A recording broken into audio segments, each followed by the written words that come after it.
नमस्कार दोस्तों। UP PCS prelims करीब है, ज़्यादा दिन नहीं बचे हैं।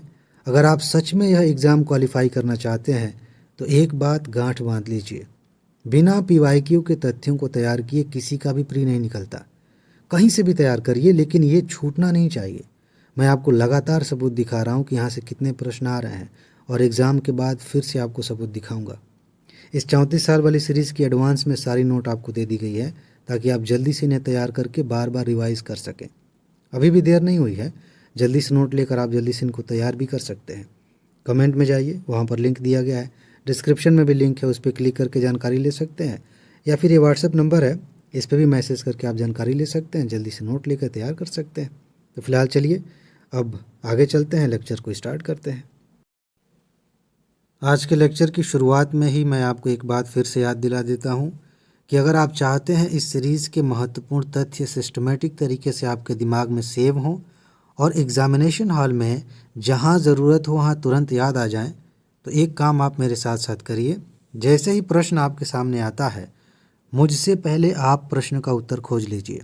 इससे कोई फ़र्क नहीं पड़ता कि वो प्रश्न का उत्तर आपका सही है या गलत है, लेकिन जब आप ऐसा करेंगे तो आप लगातार एक्टिव रहेंगे और जो तथ्य मैं आपको बताऊंगा ये एग्ज़ाम के लिए महत्वपूर्ण है, बाकी लोगों की तुलना में आप ज़्यादा अच्छे से रिसीव कर पाएंगे। ठीक है जी, तो चलिए आगे बढ़ते हैं और आज का पहला प्रश्न देखते हैं। प्रश्न है, भारत एक गणतंत्र है, इसका क्या अर्थ है? 4 विकल्प दिए गए हैं। पहला है, सभी मामलों में अंतिम अधिकार जनता के पास है, इसलिए हम कह सकते हैं कि गणतंत्र है। या फिर भारत में संसदीय शासन व्यवस्था है। या तीसरा कह रहा है कि भारत में वंशानुगत शासन नहीं है। और चौथा, भारत राज्यों का संघ है। अगर आपने पिछली वाली वीडियोस देखी हैं तो आपको बहुत आसानी से उत्तर मिल गया होगा, क्योंकि जब हम राष्ट्रपति के बारे में डिस्कशन कर रहे थे या गणतंत्र पे भी एक क्वेश्चन आया था, यहाँ डिस्कस कर रहे थे, तो मैंने विस्तार से सब कुछ बताया था। देखते हैं, ये देखिए, इसका सही उत्तर है सी। अब इसमें समझने वाली कौन सी बात है? एक बात तो ये है कि आप इससे कंफ्यूज मत होइएगा। गणतंत्र गणराज्य एक ही बात है, ठीक है, एक दूसरे के पर्यायवाची हैं। तो गणराज्य की संकल्पना उस राज्य की प्रतीक है जिसमें जनता सर्वोच्च होती है, जिसमें कोई विशेषाधिकार प्राप्त वर्ग नहीं होता और सभी सार्वजनिक पदों के द्वार बिना किसी भेदभाव के प्रत्येक नागरिक के लिए खुले होते हैं। इसमें कोई वंशानुगत शासक नहीं होता है। ऐसा नहीं होता कि एक राजा साहब हैं, उनके फिर किसी बच्चे को राजा बनाया जाएगा, इस तरह की व्यवस्था नहीं होती गणराज्य में, गणतंत्र में। तथा एक बात और है जो हमने काफ़ी अच्छे से डिस्कस किया था, राज्य का अध्यक्ष लोगों द्वारा एक निश्चित अवधि के लिए चुना जाता है। सामान्य तौर पर उसे राष्ट्रपति कहा जाता है, हमने इस पर डिस्कस किया था। तो ये कंसेप्ट आपने समझ लिया। इन चीज़ों को ध्यान रखिए, एग्जाम में पूछा जाएगा, आप तुरंत सही उत्तर देंगे। आगे बढ़ते हैं। उच्च न्यायालय की परमादेश जारी करने की शक्ति किसके अंतर्गत आती है? ठीक है, अब ध्यान से समझिए एक एक चीज़। संवैधानिक अधिकार है ये, सांविधिक अधिकार है, मौलिक अधिकार है, या फिर उपरोक्त सभी? इनमें से किसके तहत, किसके अंतर्गत यह परमादेश जारी करने की शक्ति आती है? सोच लिया आपने? चलिए बताता हूँ। एक चीज़ मैं आपको याद दिला दूँ, यूपीएससी ने इस पर एक क्वेश्चन पूछा है कि जो सुप्रीम कोर्ट की पावर है रिट जारी करने की, वो हाई कोर्ट से कम है। मतलब मैं सीधा सीधा कह रहा हूँ, एग्जैक्टली ऐसे शब्द नहीं यूज़ किए गए हैं, लेकिन पूछा गया है यही कि जो सुप्रीम कोर्ट है मूल अधिकारों को लेकर रिट जारी करता है, लेकिन हाई कोर्ट के पास रिट जारी करने के मामले में उससे व्यापक शक्तियाँ हैं। ये बात आपको ध्यान होनी चाहिए। अभी मैं आगे भी इसको बताऊँगा। तो इस पर यूपीएससी ने क्वेश्चन पूछा, मुझे लगा आपको बता देना चाहिए। अब आते हैं मुद्दे पर। हाई कोर्ट को, उच्च न्यायालय को अनुच्छेद 226, ये बात आपको ध्यान में रहनी चाहिए, इसके तहत परमादेश जारी करने का अधिकार दिया गया है। ठीक, परमादेश ही नहीं, बाकी रिट भी इसी के तहत जारी करने का अधिकार दिए गए हैं। ये मौलिक अधिकार, संवैधानिक अधिकार और सांविधिक अधिकार तीनों में प्राप्त है, जबकि सुप्रीम कोर्ट अनुच्छेद 32 के उपबंधों के तहत सिर्फ मौलिक अधिकारों के संबंध में कोई रिट जारी कर सकता है। ये बात आपको अंतर पता होना चाहिए। इसके बाद आगे बढ़ते हैं। अगला प्रश्न है, भारतीय संविधान का कौन सा अनुच्छेद व्यक्ति की विदेश यात्रा के अधिकार का संरक्षण प्रदान करता है? विदेश यात्रा का अधिकार एक तरह से आप कहिए जीवन का अधिकार है। आप कहेंगे कैसे? यूपीएससी ने लगातार पिछले 5 सालों में कम से कम 3 बार आर्टिकल 21 पे क्वेश्चन पूछा है। मैंने इनडायरेक्टली आपको उत्तर भी बता दिया। तो ये जीवन के अधिकार पे बहुत सारे मुद्दे आए हैं। प्राइवेसी का मुद्दा आया, उस पर 2 बार प्रश्न पूछ लिए गए। स्वच्छ वातावरण चाहिए, उस पर क्वेश्चन आया। आप किससे शादी करना चाहते हैं, ये किस तरह का अधिकार है, ये प्रश्न पूछे जा रहे हैं लगातार। ठीक है। आप कहेंगे विदेश यात्रा कैसे? मान लीजिए कि आपकी तबीयत खराब है या किसी भी व्यक्ति की तबीयत खराब है और लगता है कि विदेश जाएंगे तो इलाज कराएंगे ठीक हो जाएगा, और सरकार ने कहा कि आप नहीं जा सकते, तो ये जीवन पे संकट आ गया ना। तो इसका संबंध हम कह सकते हैं अनुच्छेद 21 से है। मैंने आपको उत्तर बता दिया, कोई बात नहीं, कभी कभी थोड़ी सी राहत मिल जानी चाहिए। तो संविधान के अनुच्छेद 21 के मैं 31 कहना चाह रहा हूँ, जो कि गलत है। 21 किसी भी व्यक्ति को उसके प्राण या दैहिक स्वाधीनता से विधि द्वारा स्थापित प्रक्रिया के अनुसार ही वंचित किया जाएगा, अन्यथा नहीं। 21 में कहा गया है 21 में कि अगर किसी व्यक्ति को उसके प्राण या दैहिक स्वाधीनता से वंचित किया जाए, उसे कह सकते हैं, मान लीजिए कि उसे कैद में रखा जाना है या उसे फांसी की सज़ा देनी है, तो ऐसा नहीं होगा कि सरकार के मन में आया और किसी को भी उठवा लिया। उसके लिए जो भी स्थापित प्रक्रिया है उसका पालन किया जाना चाहिए। ठीक है, ये बात कही गई है। कभी कभी ये पूछ लिया जाता है किस वाद में ये मामला आया था जिस पे क्वेश्चन बनाया गया। मेनका गांधी के मामले में सुनवाई करते हुए विदेश गमन के अधिकार को अनुच्छेद 21 के तहत ही सुनिश्चित कर दिया गया। इस प्रकार भारतीय संविधान के अनुच्छेद 21 व्यक्तियों को विदेश यात्रा के अधिकार का संरक्षण देता है। ठीक है, चलिए आगे बढ़ते हैं। निम्नलिखित में से किस मुकदमे में भारतीय सर्वोच्च न्यायालय ने सर्वप्रथम संविधान के मौलिक लक्षण का सिद्धांत प्रतिपादित किया था? बेसिक स्ट्रक्चर ऑफ कॉन्स्टिट्यूशन, ये पूछा जाता है। मेंस में भी इस पे प्रश्न पूछे गए हैं, प्रीलिम्स में भी कई बार क्वेश्चन आए हैं, और इसी सीरीज़ में हमने पहले भी इस वाद की बात की है और आगे भी इस पे कई क्वेश्चंस आपको दिखेंगे। तो आने वाले एग्ज़ाम के लिए बहुत ज़्यादा इंपॉर्टेंट है। ठीक है, हालांकि इसकी व्याख्या उतने विस्तार में नहीं है।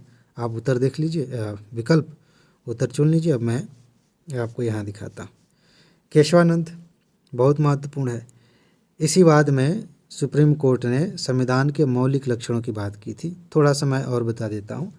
ये कहा गया कि देखिए, संसद संशोधन कर सकती है, मूल अधिकारों में किसी भी चीज़ में संशोधन कर सकती है, ये अधिकार संसद के पास है। लेकिन संविधान का एक बेसिक स्ट्रक्चर भी है, आप उसे नहीं बदल सकते, उसके साथ छेड़छाड़ नहीं कर सकते। और ये कौन तय करता है? ये सुप्रीम कोर्ट ही समय समय पर तय करता है। जैसे मान लीजिए कि हमारे यहाँ संसदीय व्यवस्था है, अब सरकार चाहे कि संसदीय व्यवस्था को हम समाप्त कर दें, कोई नया सिस्टम लेके आए, तो ये बेसिक स्ट्रक्चर के साथ ही छेड़छाड़ हो जाएगा, तो सुप्रीम कोर्ट उस कानून को रद्द कर देगा। ठीक है ना, तो ये बात समझ में आ गई। अब आगे बढ़ते हैं। अगला प्रश्न है, भारत के कल्याणकारी राज्य होने का विचार पाया जाता है, किस में पाया जाता है?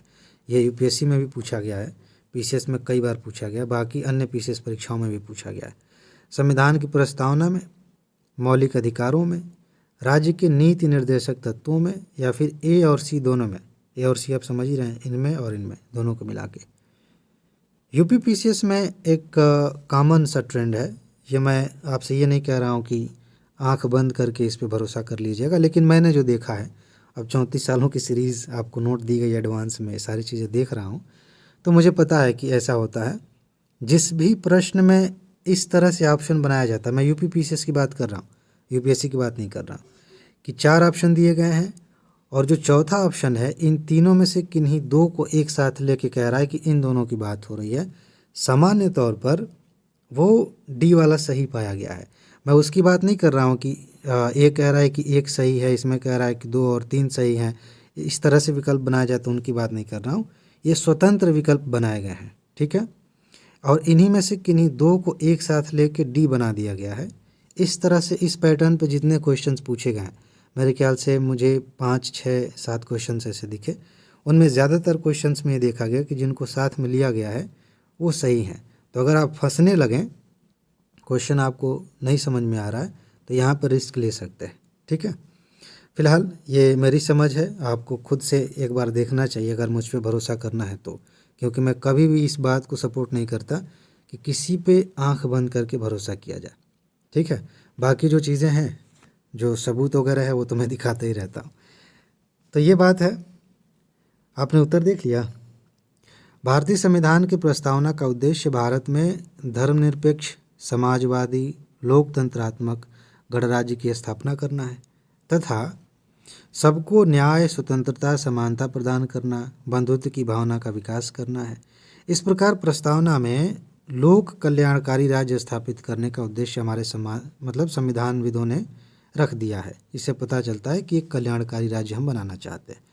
इसके अलावा नीति निर्देशक तत्वों के अनुच्छेद 38 में भी कहा गया है कि राज्य लोक कल्याण की अभिवृद्धि के लिए सामाजिक व्यवस्था बनाएगा।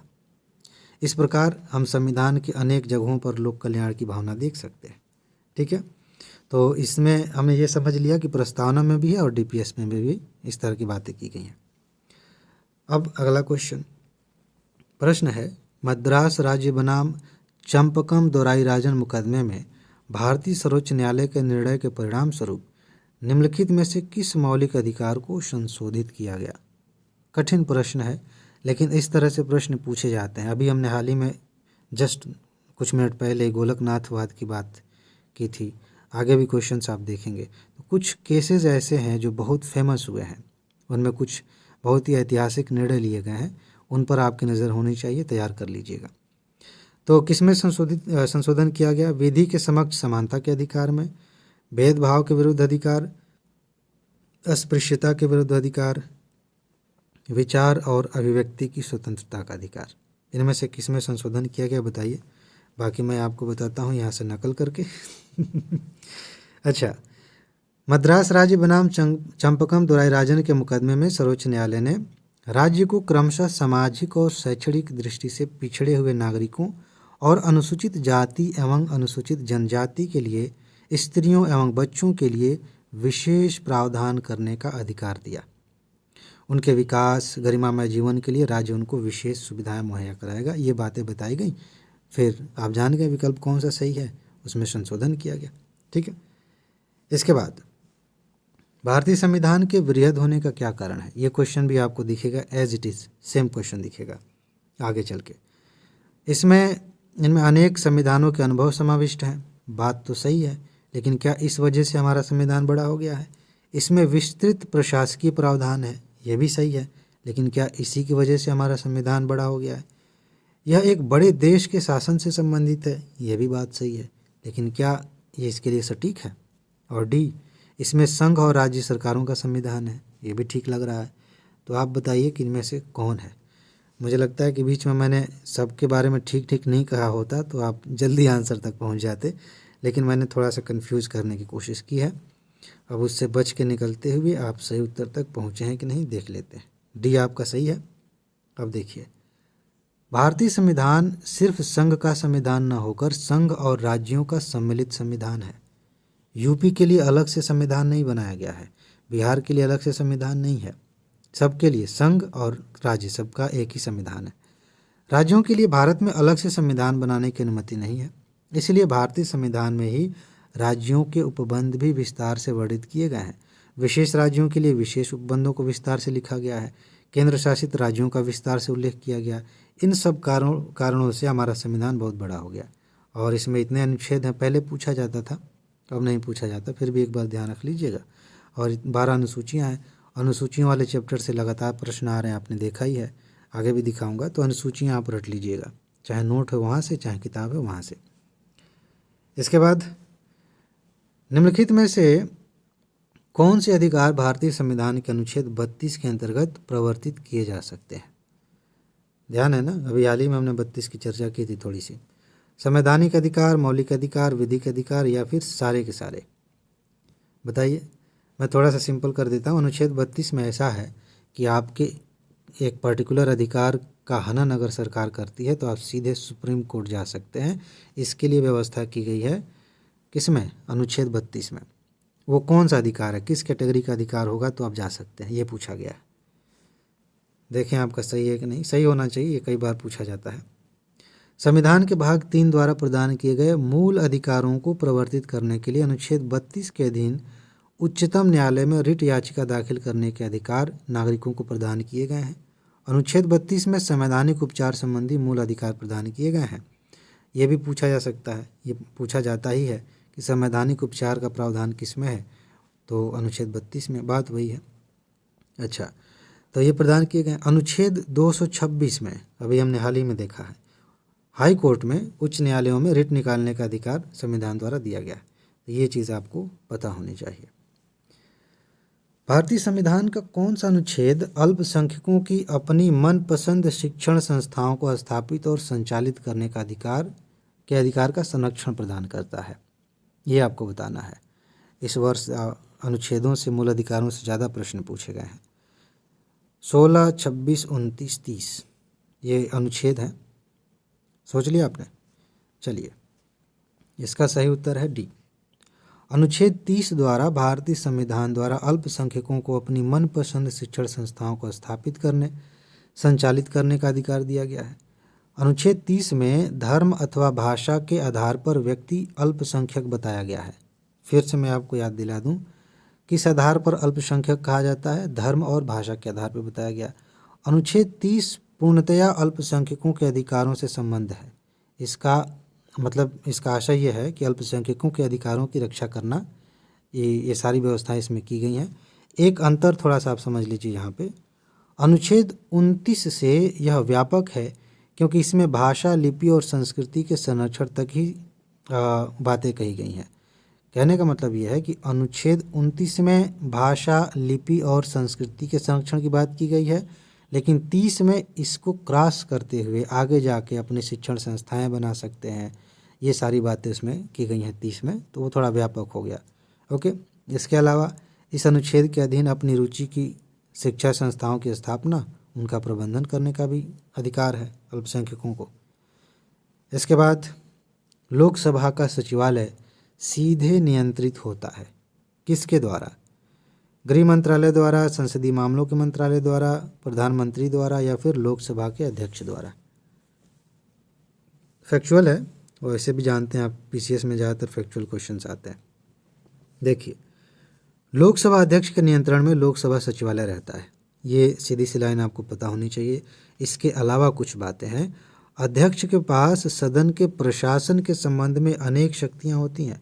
वह दर्शक दीर्घा और प्रेस दीर्घा पर नियंत्रण रखता है। वो चाहे तो कह दे कि दर्शक दीर्घा में जितने भी पत्रकार बाहर से आए हैं, जितने भी लोग बैठ के देख रहे हैं कार्रवाई, सब बाहर जाएं, अभी ज़रूरत नहीं है, सबको बाहर निकलवा सकता है, नए नियम बना सकता है। लोकसभा के अध्यक्षों को आवास तथा अन्य सुविधाओं की व्यवस्था भी अध्यक्ष की शक्ति में निहित है। ठीक है। लोकसभा के सदस्यों तथा कर्मचारियों के जीवन और सदन की संपत्ति की सुरक्षा की उपयुक्त व्यवस्था करना भी लोकसभा अध्यक्ष की जिम्मेदारी है। संसदीय कार्यवाही के अभिलेखों को सुरक्षित करने की व्यवस्था भी अध्यक्ष को करनी होती है।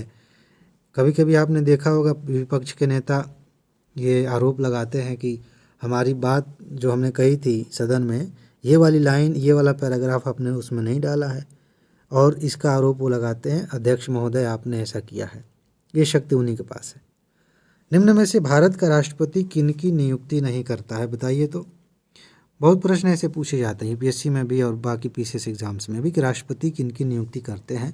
पूछा गया है किनकी नियुक्ति नहीं करते। थोड़ा सा हिंट मैं दे रहा हूँ, जितने भी संवैधानिक पद हैं उन सब की नियुक्ति राष्ट्रपति करते हैं। बाकी फ़िलहाल इसमें देखिए कुछ ऐसे पद हैं जिनमें संविधान में व्यवस्था है लेकिन राष्ट्रपति उनका चयन नहीं करते, नियुक्त नहीं करते। उपराष्ट्रपति, प्रधानमंत्री, राज्यपाल, मुख्य निर्वाचन आयुक्त। देख लिया, देखें आपका सही है कि नहीं। इसका सही उत्तर है ए।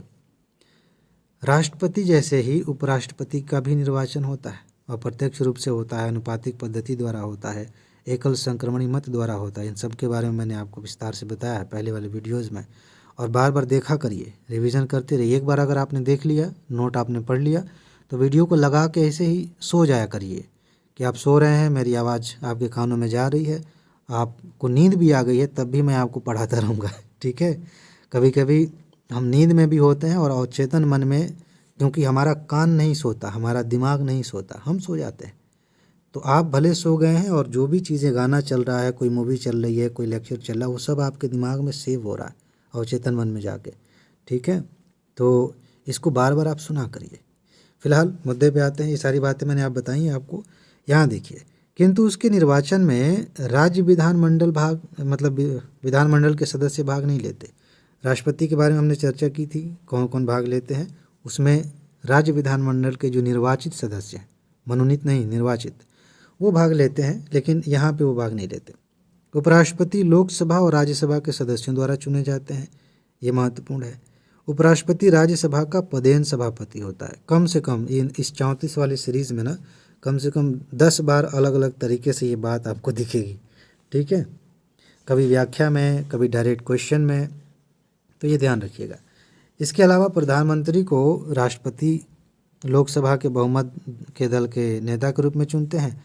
राज्यपाल की नियुक्ति राष्ट्रपति करते हैं और उसके बाद से मतलब मंत्रिपरिषद के परामर्श से करते हैं। मुख्य निर्वाचन आयुक्त की नियुक्ति भी जो है राष्ट्रपति करते हैं। तो ये कुछ तथ्य हो गए। अब आगे बढ़ते हैं, अगला क्वेश्चन देखते हैं। किसी भारतीय राज्य के राज्यपाल से संबंधित कथनों में से कौन सा सही नहीं है? ये मैं हमेशा याद दिलाऊंगा, जब भी पूछा जाए सही नहीं है यहाँ गोला लगा दीजिए। मुझे याद आ गया, पिछली बार मैंने आपको समझाया, यहाँ गोला लगा दीजिए, और मैंने ही गलती की थी। याद आ रहा है आपको कि मैं जब पढ़ने लगा तो मैं भूल गया कि हाँ यहाँ पे नहीं पूछा गया है। ये गलती एग्ज़ाम में भी होती है, बहुत बार होती है। इसलिए मैं आपसे बार बार कहता हूँ कि आपको ध्यान रहे कि पूछा गया कौन सा सही नहीं है। वह भारत के राष्ट्रपति द्वारा नियुक्त होता है। अगर हमें इस पे ध्यान नहीं है तो हम कहेंगे हाँ ये सही है, बहुत अच्छा, हम जान गए। भाई सही तो है ही, लेकिन पूछा क्या गया है, सही नहीं है, तो ये सही होते हुए भी सही नहीं होगा। वह एक से अधिक राज्यों का राज्यपाल हो सकता है, ठीक है। वह 5 वर्ष तक पद पर रहता है। यदि संबंधित राज्य की व्यवस्थापिका उससे पद से हटाए जाने का प्रस्ताव स्वीकार करती है तो वह पदावधि के पूर्व भी पद मुक्त किया जा सकता है। थोड़ा सोच लीजिए तब उत्तर दीजिए, बाकी मैं आपको बता देता हूँ। वीडियो आपको लगे कि मैं व्याख्या बताने जा रहा हूँ और अभी तक आपने अपना उत्तर नहीं चुना है तो वीडियो को पॉज कर दिया करिए, रोक दीजिए, सोच लीजिए, फिर आगे बढ़िए।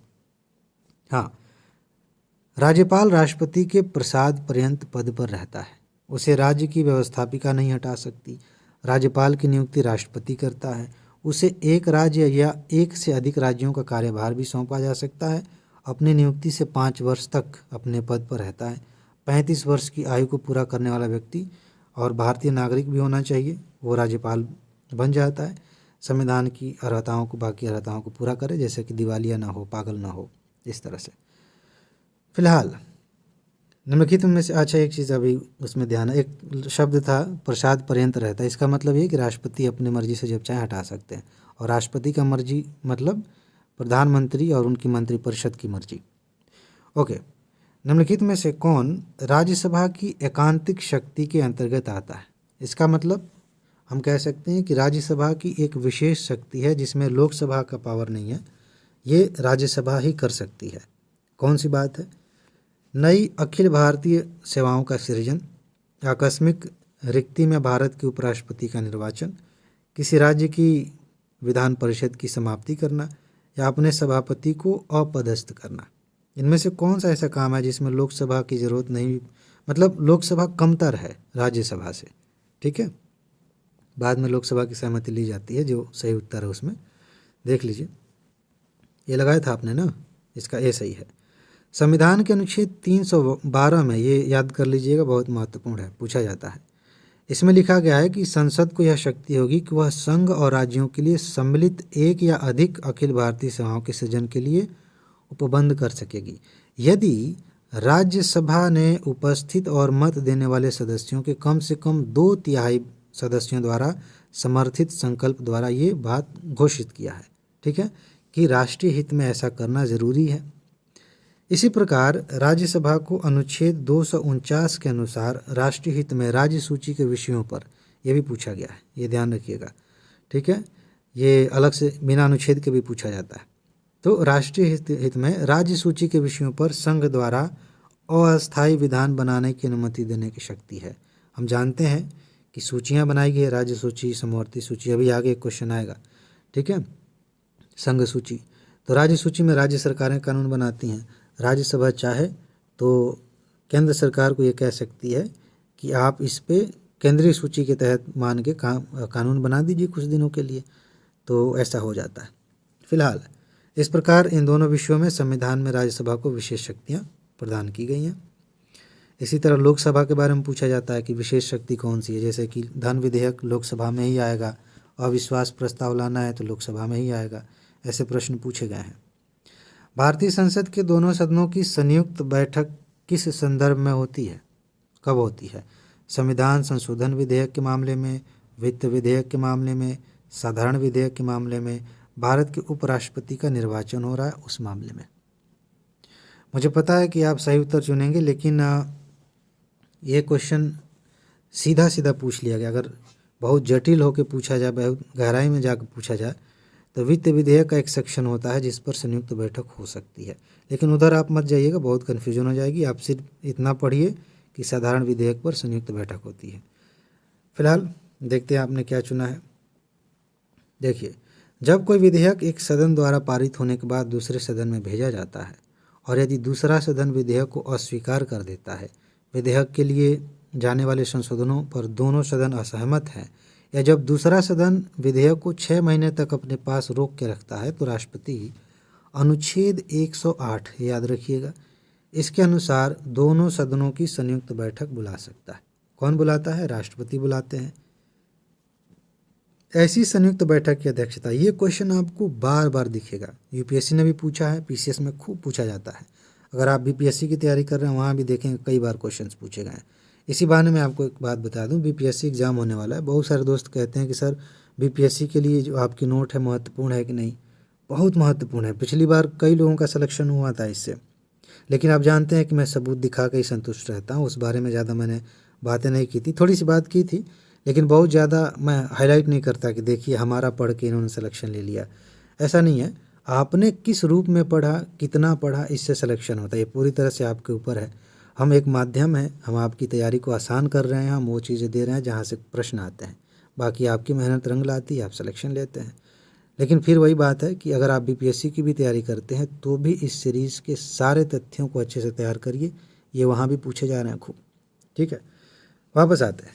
तो संयुक्त बैठक की अध्यक्षता लोकसभा अध्यक्ष करता है। सामान्यतः लोकसभा सदस्य संख्या अधिक होने के कारण विधेयक पर इन्हीं का प्रभाव होता है। लोकसभा वाली बात मान ली जाती है, ये तो आप समझ सकते हैं।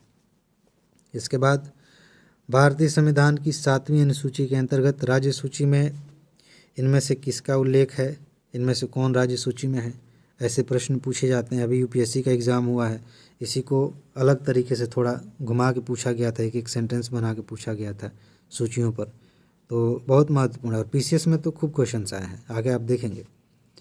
बताइए, चलिए मैं बताता हूँ, ये थोड़ा सा ट्रिकी क्वेश्चन था। भारतीय संविधान की 7वीं अनुसूची में संघ सूची, राज्य सूची और समवर्ती सूची के विषयों की बात की गई है।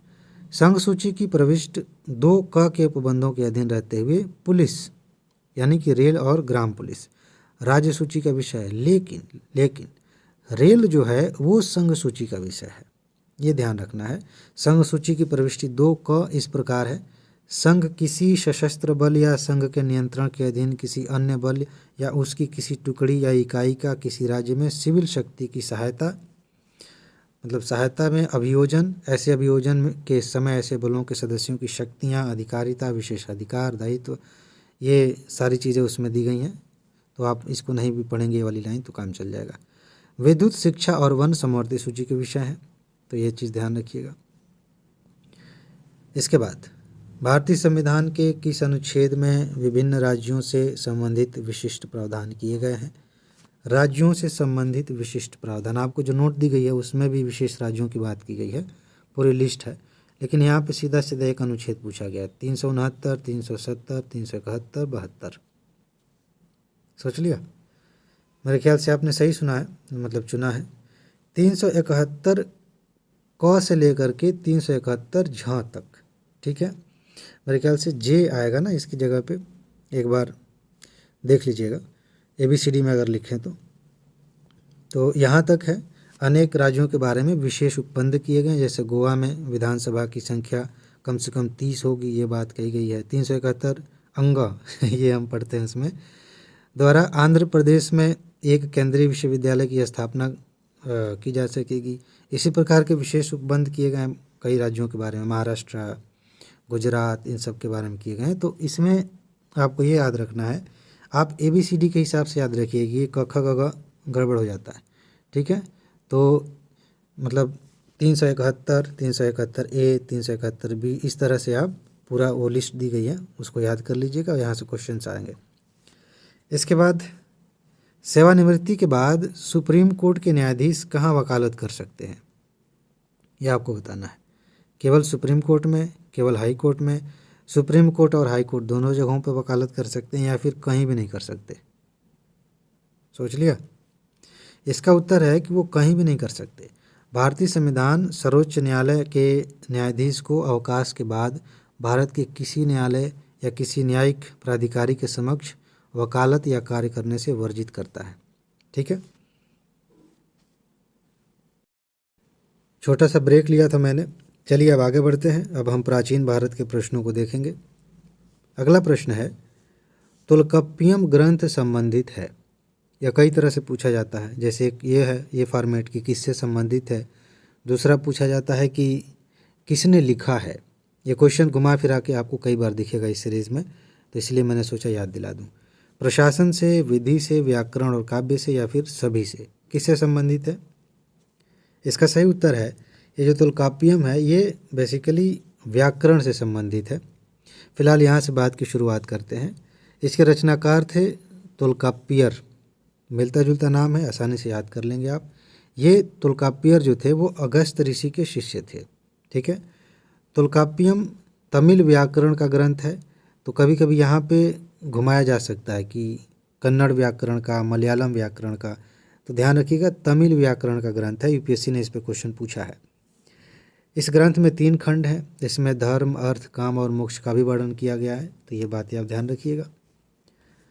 आगे बढ़ते हैं। अर्धनारीश्वर मूर्ति में आधा शिव तथा आधी पार्वती प्रतीक हैं। किसके प्रतीक हैं? पुरुष और नारी का योग, देवता और देवी का योग, देव और उनकी शक्ति का योग, उपरोक्त में से कोई नहीं। अगर आपने नहीं पढ़ा है तो कंफ्यूज होंगे, अदरवाइज मेरे ख्याल से आप जानते हैं ये क्वेश्चन भी रिपीट किया गया है।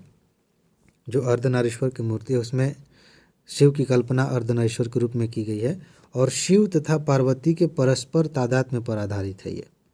आगे जानने वाली बात यह है कि हरिहर के रूप में शिव और विष्णु को साथ दर्शाया गया, जो वैष्णव और शैव धर्म के समन्वय का प्रमाण था, ठीक है।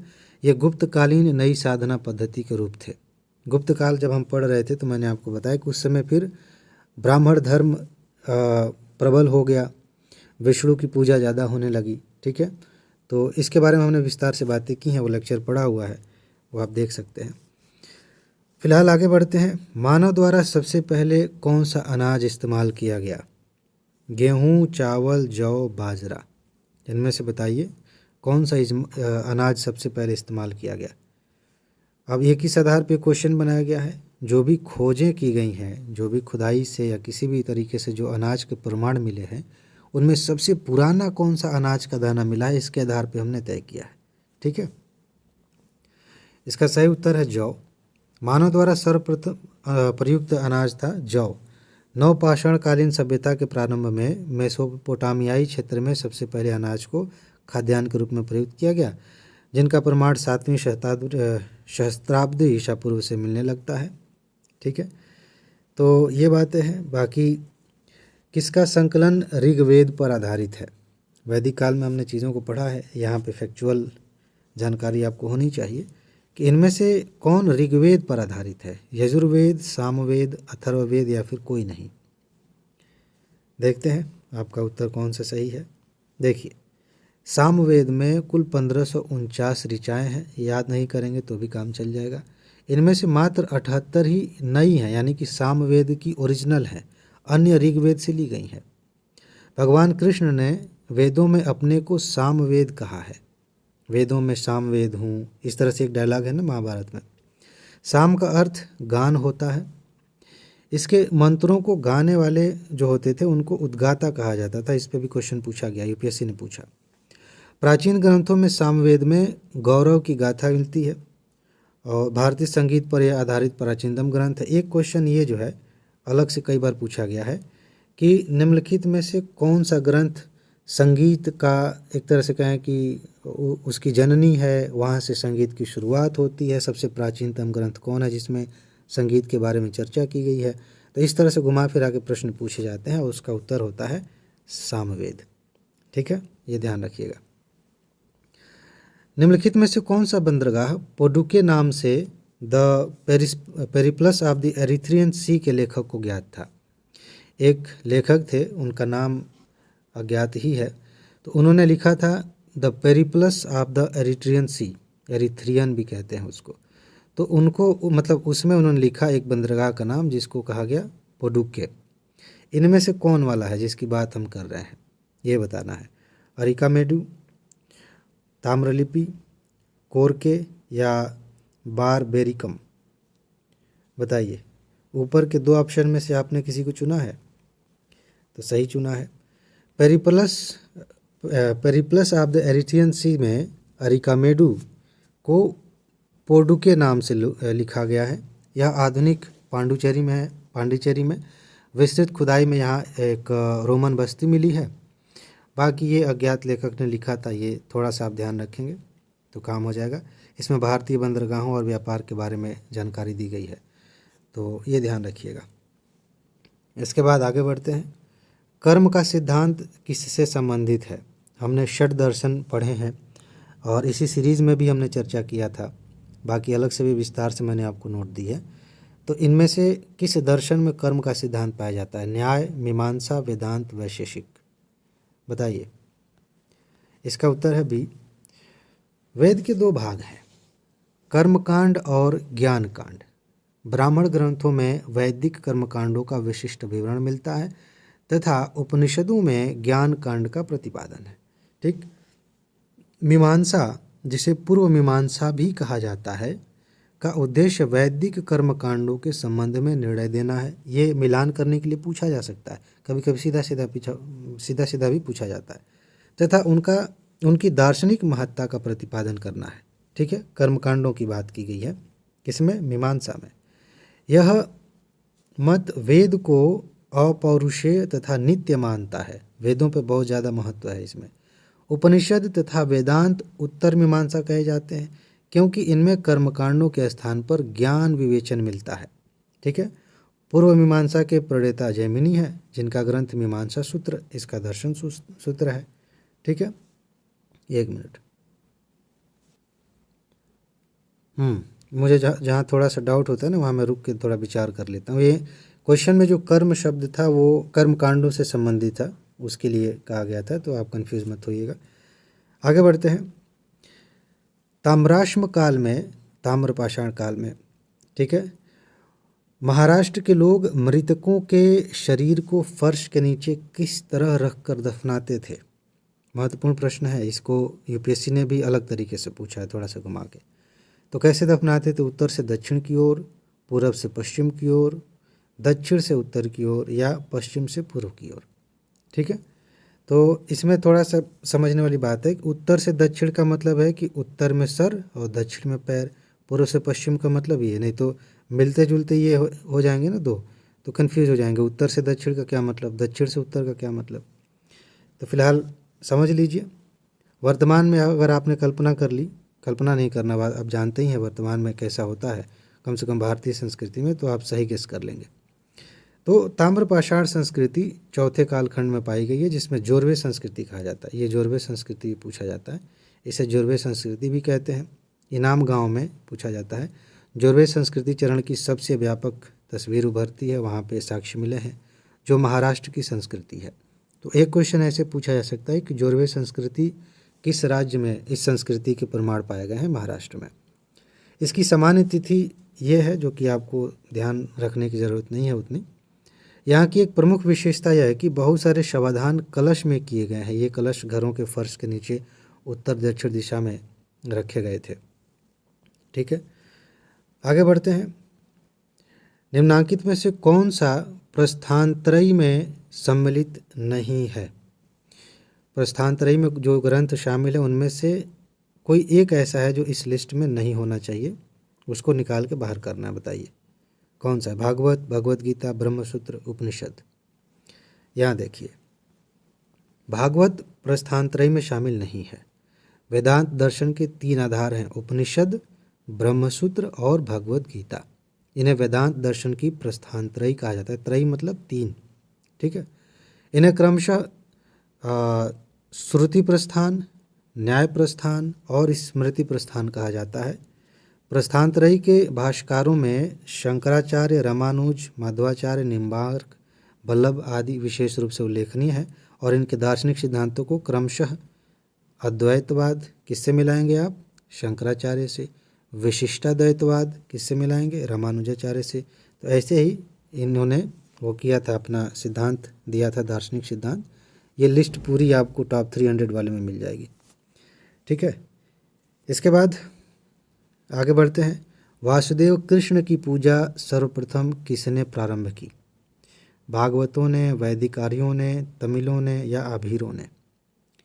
इसका बताइए। देखते हैं, ये थोड़ा सा आपके लिए कठिन हो सकता है। हालांकि अभी भी अगर आप पढ़ते हैं आर्ट एंड कल्चर तो आप जानते हैं भागवत धर्म के लोग इसकी पूजा करते हैं, इनकी, कृष्ण की, विष्णु की। तो आप गेस कर सकते हैं। वैष्णव धर्म का विकास भागवत धर्म से हुआ। परंपरा के अनुसार इसके प्रवर्तक विष्णु थे, सात्वक वन। ये पूरा ऐसे पढ़ा जाना चाहिए, मैंने आधा ही पढ़ के। ये सात्वक वंशी कृष्ण थे इसके प्रवर्तक, जिन्हें वासुदेव का पुत्र होने के कारण वासुदेव कृष्ण कहा गया। भगवान कृष्ण आप जिन्हें कहते हैं। छांदोग्य उपनिषद में उन्हें देवकी पुत्र तथा घोर अंगिसर का शिष्य बताया गया।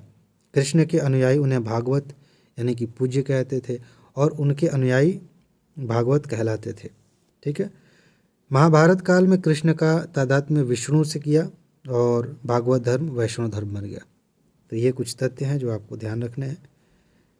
इसके बाद काव्य शैली का प्राचीनतम नमूना, ये क्वेश्चन अभी हमने हाल ही में देखा था पिछली सीरीज में, तो आपको पता होगा किस अभिलेख में मिलता है काव्य शैली का। काठियावाड़ के रुद्रदामन के अभिलेख में, अशोक के अभिलेख में, राजेंद्र प्रथम के अभिलेख में, या फिर इनमें से कोई नहीं, बस ऐसे ही है।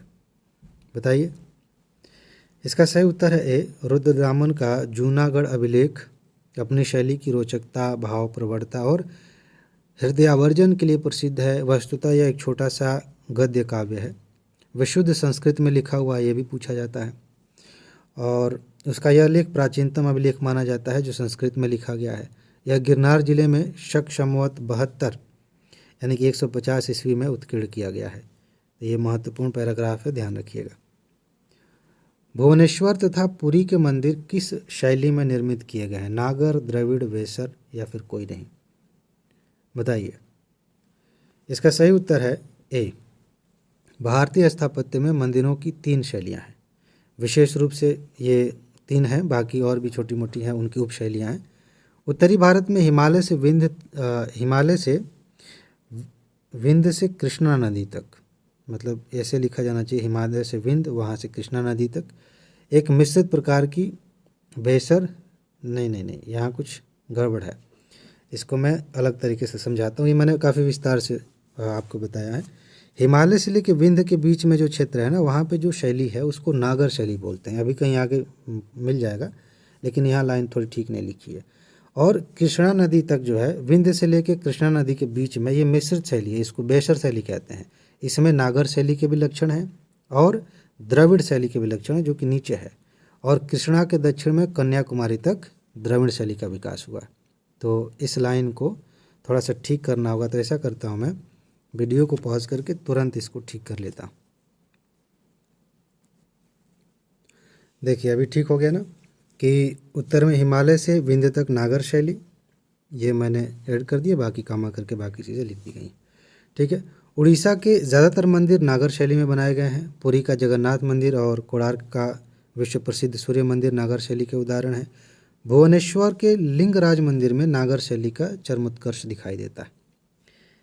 इसके बाद आगे बढ़ते हैं, मध्यकाल के प्रश्नों को देखते हैं। ये मिलान करने के लिए दिया गया है। जियाउद्दीन बर्नी, इन्होंने क्या लिखा था? हसन निजामी और मिनहाज उस सिराज, ये पूछा गया कई बार। याहिया बिन अहमद ने क्या लिखा? ये एक्स्ट्रा है थोड़ा सा, तो मिलान कर लीजिए एक बार अपने मन से, बाकी यहाँ पे कूट दिया गया है। इस वाले कूट को कैसे हल करना ये भी मैंने आपको बताया था। तो अच्छे से एक बार पीछे जाके क्वेश्चन देखिए, कूट देखिए, मिलान कर लीजिए, तब यहाँ पे आइए नकल करते हैं साथ में। ठीक है। जियाउद्दीन बर्नी ने तारीख़ फ़िरोज़शाही की रचना की। ये यहाँ से तो आप पढ़ ही रहे हैं, लेकिन अगर आपके पास टॉप 300 वाली नोट है यूपीएससी वाली, ये मैं लोग पूछते हैं बहुत सारे दोस्त कि सर हमें सिर्फ पीसीएस एग्ज़ाम देना, यूपीएससी की टॉप 300 पढ़नी चाहिए कि नहीं पढ़नी चाहिए? निश्चित रूप से पढ़नी चाहिए। वहाँ पे बहुत सिस्टमेटिक तरीके से सारे चैप्टर कवर किए गए हैं जो पीसीएस के लिए भी महत्वपूर्ण है। तो वहाँ पूरी लिस्ट है, वहाँ से आप तैयार कर सकते हैं। ठीक है। तो इन्होंने इसकी रचना की थी। हसन निजामी ताजुल मासिर का रचनाकार था। मिनहाज उज सिराज तबकात नासिरी और याहिया बिन अहमद ने तारीख़ मुबारक शाही की रचना की थी। तो ये रटने वाली चीज़ है, इसको याद कर लीजिएगा, रट लीजिएगा। सूची यहाँ भी है कि किसने कौन सी व्यवस्था बनाई, शुरुआत की। फ़िरोज़ तुगलक, बलबन, अलाउद्दीन और जहांगीर, इनके लिए भी कूट का निर्माण किया गया। यहाँ पे आपको बताना है सही मिलान कहाँ पे है। फ़िलहाल मेरा काम है महत्वपूर्ण तथ्यों को बता दूँ आपको। फ़िरोज़ तुगलक ने अनेक लोक कल्याणकारी काम किए और पिछली सीरीज़ में हमने इसके बारे में विस्तार से देखा था कि जो अस्पताल बनवाया, नहरें बनवाई, किसानों के लिए विभाग बनवाया, सब हमने देखा था। उसने अनेक नहरों का निर्माण करवाया था। बलबन ने अपने शासनकाल में ईरानी त्यौहार नौरोज़ को मनाने की प्रथा शुरू की थी। नौरोज़ वाला क्वेश्चन एक अलग से क्वेश्चन दिखेगा आगे चल के आपको। अलाउद्दीन ने बाजार नियंत्रण के लिए दीवान रियासत नामक विभाग की स्थापना की थी। ये भी अलाउद्दीन पे अक्सर क्वेश्चन पूछे जाते हैं। अगर आप सल्तनत काल में ध्यान से देखें तो 3-4 ही शासक हैं जिन पर क्वेश्चंस पूछे गए हैं, जैसे कुतुबुद्दीन ऐबक है, इल्तुतमिश है, बलबन है, अलाउद्दीन खिलजी है और अभी ये जो फ़िरोज़ तुगलक है, इन पे क्वेश्चंस आते हैं। बाकी बहुत सारे नाम हैं, वहाँ से प्रश्न नहीं आते।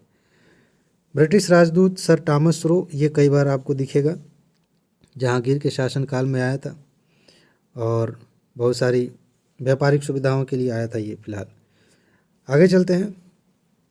अगला क्वेश्चन है, अलाउद्दीन के दक्षिण अभियान धन प्राप्ति के अभियान थे। ये कथन आपको दे दिया गया। कारण में कहा जा रहा है कि वह दक्षिणी राज्यों को कब्जे में करना चाहता था। देखते हैं आपका उत्तर क्या है। इस पैटर्न पे मैंने डिस्कस किया था कि लगभग एक ही जैसे क्वेश्चंस आते हैं। यहाँ पे बी ऑप्शन यहाँ है, थोड़ा ऊपर चढ़ गया। तो दोनों सही हैं, व्याख्या ठीक है। दोनों सही हैं लेकिन व्याख्या सही नहीं है। एक सही है, एक गलत है। मतलब ए सही है, आर गलत है, ए गलत है, आर सही है। ये फॉर्मेट सेम रहता है। बताइए, जहाँ मैंने गोला किया था अगर आपने पकड़ लिया होता तो आपका सही उत्तर है। वैसे भी सही हो सकता है। अलाउद्दीन पहला सुल्तान था जिसने दक्षिण भारत को जीतने का प्रयास किया था। अलाउद्दीन का दक्षिण अभियान साम्राज्य विस्तार के लिए था। ये बात तो ठीक है, पहली बात सही हो गई। ठीक है, सॉरी, साम्राज्य विस्तार के न होकर धन प्राप्ति के लिए था। ठीक है, अलाउद्दीन ने दक्षिण के राज्यों पर कब्जे का प्रयास नहीं किया। वो उसको बेसिकली धन चाहिए था, उपहार चाहिए था, तो इसलिए दक्षिण के राज्यों को जीतना चाहता था। इसके बाद किस राजवंश के अंतर्गत विजारत का चरमोत्कर्ष हुआ था? ये बताइए। इलबरी, खिलजी, तुगलक, लोधी, ये सल्तनत काल के वंश हैं। ठीक है, यहाँ देख लेते हैं साथ में। सी, तुगलक काल में वजीर का दायित्व केवल सैनिक विभाग तक ही सीमित नहीं था। वजीर विजारत उसी से बना हुआ है। ठीक है, अफीफ लिखते हैं कि तुगलक काल में वजीर पद न केवल इसका महत्व बढ़ गया था बल्कि फ़िरोज़ के समय यह चरम शिखर पर पहुंच गया था। परवर्ती तुगलक काल में निर्बल उत्तराधिकारियों के कारण यह अधिक शक्तिशाली होते गए। नासिरुद्दीन महमूद के समय में एक नए कार्यालय वकील सुल्तान की स्थापना की गई थी। तो आपको संतुष्टि मिल गई इससे। ज़्यादा महत्वपूर्ण नहीं है, लेकिन कभी ऐसे ही घुमा फिरा के किसी सेंटेंस में डाल दी जाए एक बड़े से क्वेश्चन में, तो ध्यान रखिएगा। सूची दी गई है। अकबर, मोहम्मद तुगलक, इल्तुतमिश, शेरशाह, किसने क्या किया था, बेसिकली मिलान करना है। और मेरा जहाँ तक ख्याल है शायद इसका कूट मैंने हटाया है, तो आप मिलान कर लीजिए, मैं डायरेक्ट उत्तर दिखाऊंगा। हाँ, कूट नहीं है इसका। आज के कुछ क्वेश्चंस में, साइंस में भी आप देखेंगे 1 या 2 प्रश्न आपको मिलेंगे जिनको इसी तरह से पूछा गया लेकिन कूट मैंने हटाया, तो मैं आपको याद दिला दूंगा कि बस यहाँ मिला लीजिए। ठीक है। अच्छा, भू राजस्व वसूलने के लिए एक नई प्रणाली आईने दहसाला को अकबर ने 1580 में शुरू किया। तो मिलान करने के लिए पूछा ही गया है, तो ये अकबर वाला हो गया। 1329-30 के आसपास मोहम्मद तुगलक ने तांबे या पीतल के सिक्कों की सांकेतिक मुद्रा चलाई थी, ये आपको ध्यान रखना है। इल्तुतमिश ने 40 सरदारों के गुट यानी कि तुर्कान चहलगानी का संगठन बनाया था। बाद में बलबन ने इसको समाप्त कर दिया था। इसको समाप्त करने का मतलब समझते हैं, मरवा दिया था सबको। अच्छा, शेर शाह ने सड़कों के निर्माण हेतु सड़क आजम विभाग की स्थापना की थी। तो ये पूछा जाता है काफ़ी, सारे तथ्य बहुत महत्वपूर्ण हैं, इसीलिए तो इतने सारे क्वेश्चंस आते हैं। जवाबित ये कौन थे? कृषि संबंधी कानून थे कि राज्य कानून थे कि हिंदुओं से संबंधित मामले थे या फिर कोई नहीं? बताइए। इसका उत्तर है बी। मुगल काल का शासन इस्लामी कानून शरीयत के हिसाब से नहीं चलता था। अकबर की सरकार का आधार न केवल शरीयत था अपितु बदायूनी के शब्दों में वो जवाबित राज्य के कानून पर आधारित था। 1579 में मजहर ने अकबर को इमाम और अमीरुल मोमिनीन तथा मुख्य विधिक प्राधिकारी मुज्तहिद बना दिया था। इसको किताबों में नॉर्मली इतना डिटेल में नहीं लिखा जाता ज़्यादातर, कि उसमें ये बस ये कहा जाता कि इसको राज्य का प्रमुख बनाया गया हर मामले में, धार्मिक मामले में भी, प्रशासनिक मामले में तो था ही। तो इसको ऐसे ऐसे नाम है। इमाम तो सुना है आपने, ये थोड़ा सा टेढ़ा नाम है। अच्छा, इसने कुरान को राज्य के आधारभूत कानून की मान्यता दी, तो ये ध्यान रखिएगा। इसके बाद राज्य के मामले में शिवाजी एक मंत्री परिषद से परामर्श लेते थे, ये कथन हो गया, कारण यहाँ से शुरू होना चाहिए था, कोई बात नहीं। प्रत्येक मंत्री अपने विभाग का स्वतंत्र प्रभार रखता था, ये बताना है। अष्टप्रधान के बारे में पूछा गया इनडायरेक्टली, तो फॉर्मेट सेम है ABCD का, आप देख लीजिए। इसका उत्तर देखिए।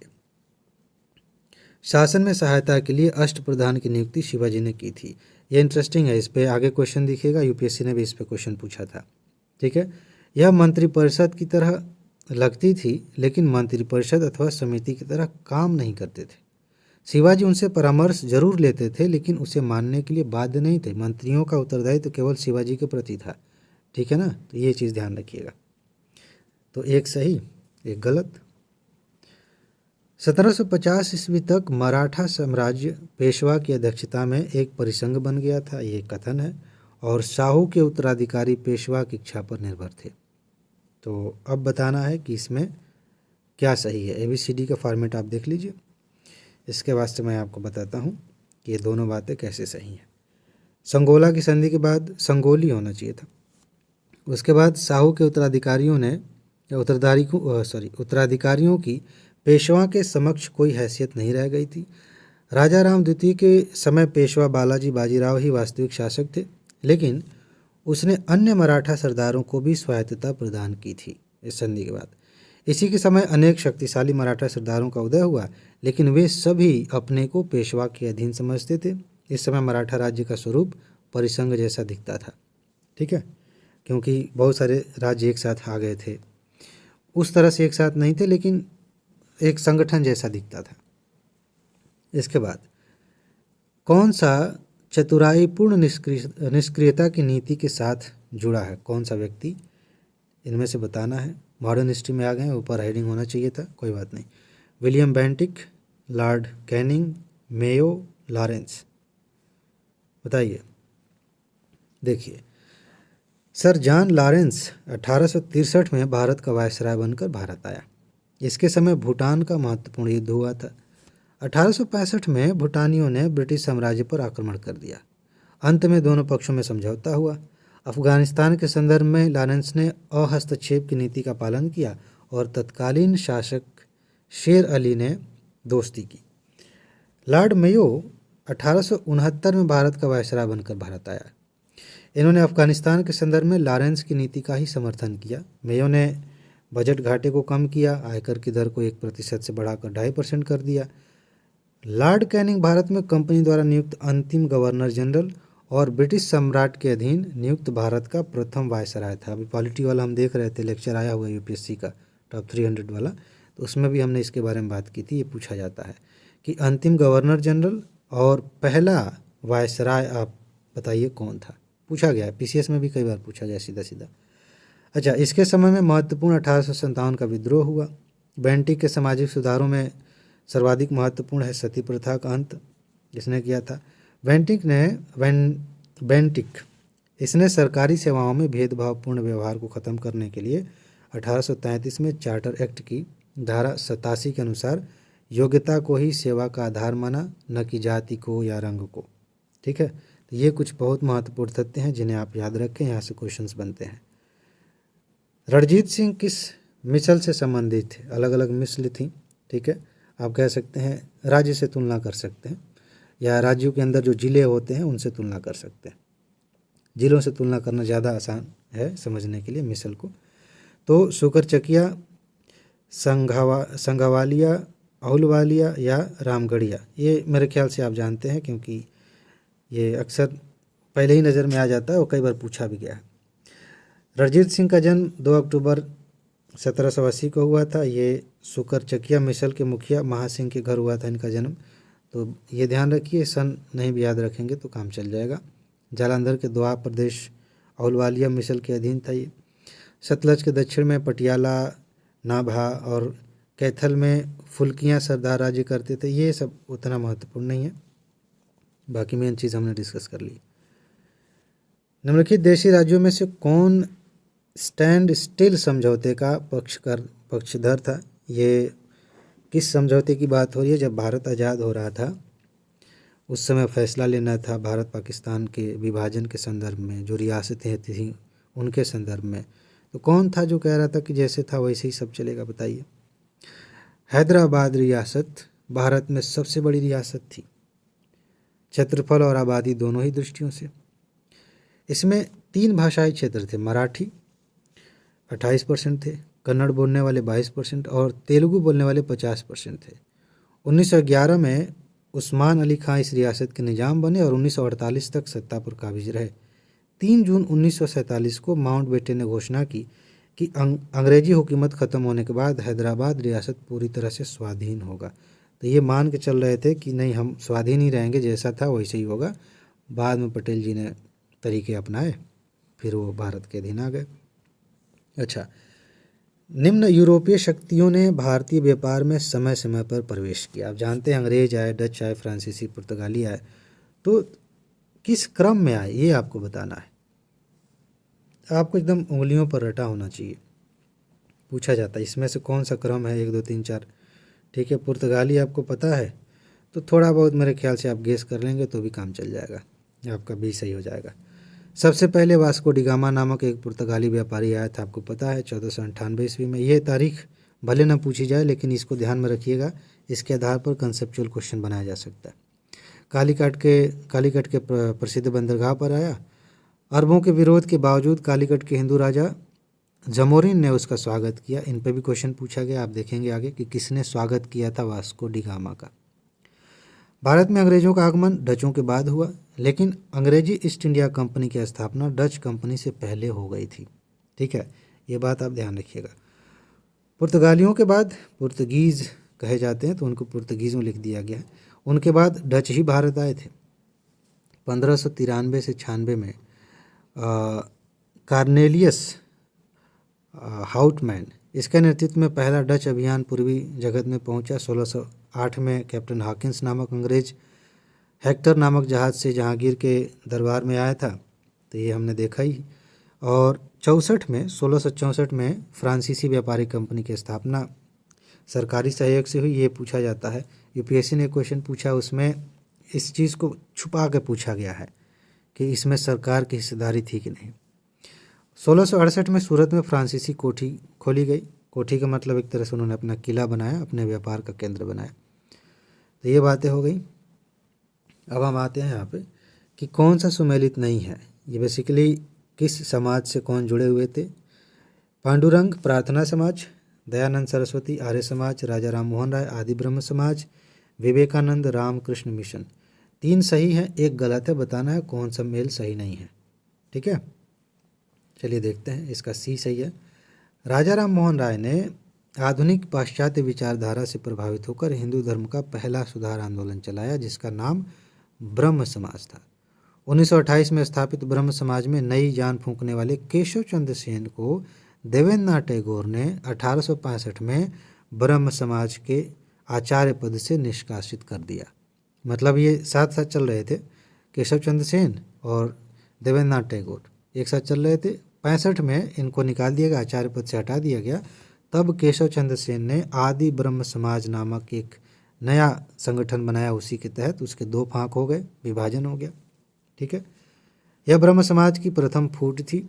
केशव चंद्र सेन की प्रेरणा से 1869 में बम्बई में पांडुरंग ने प्रार्थना समाज की स्थापना की। ये पूछा गया एक बार।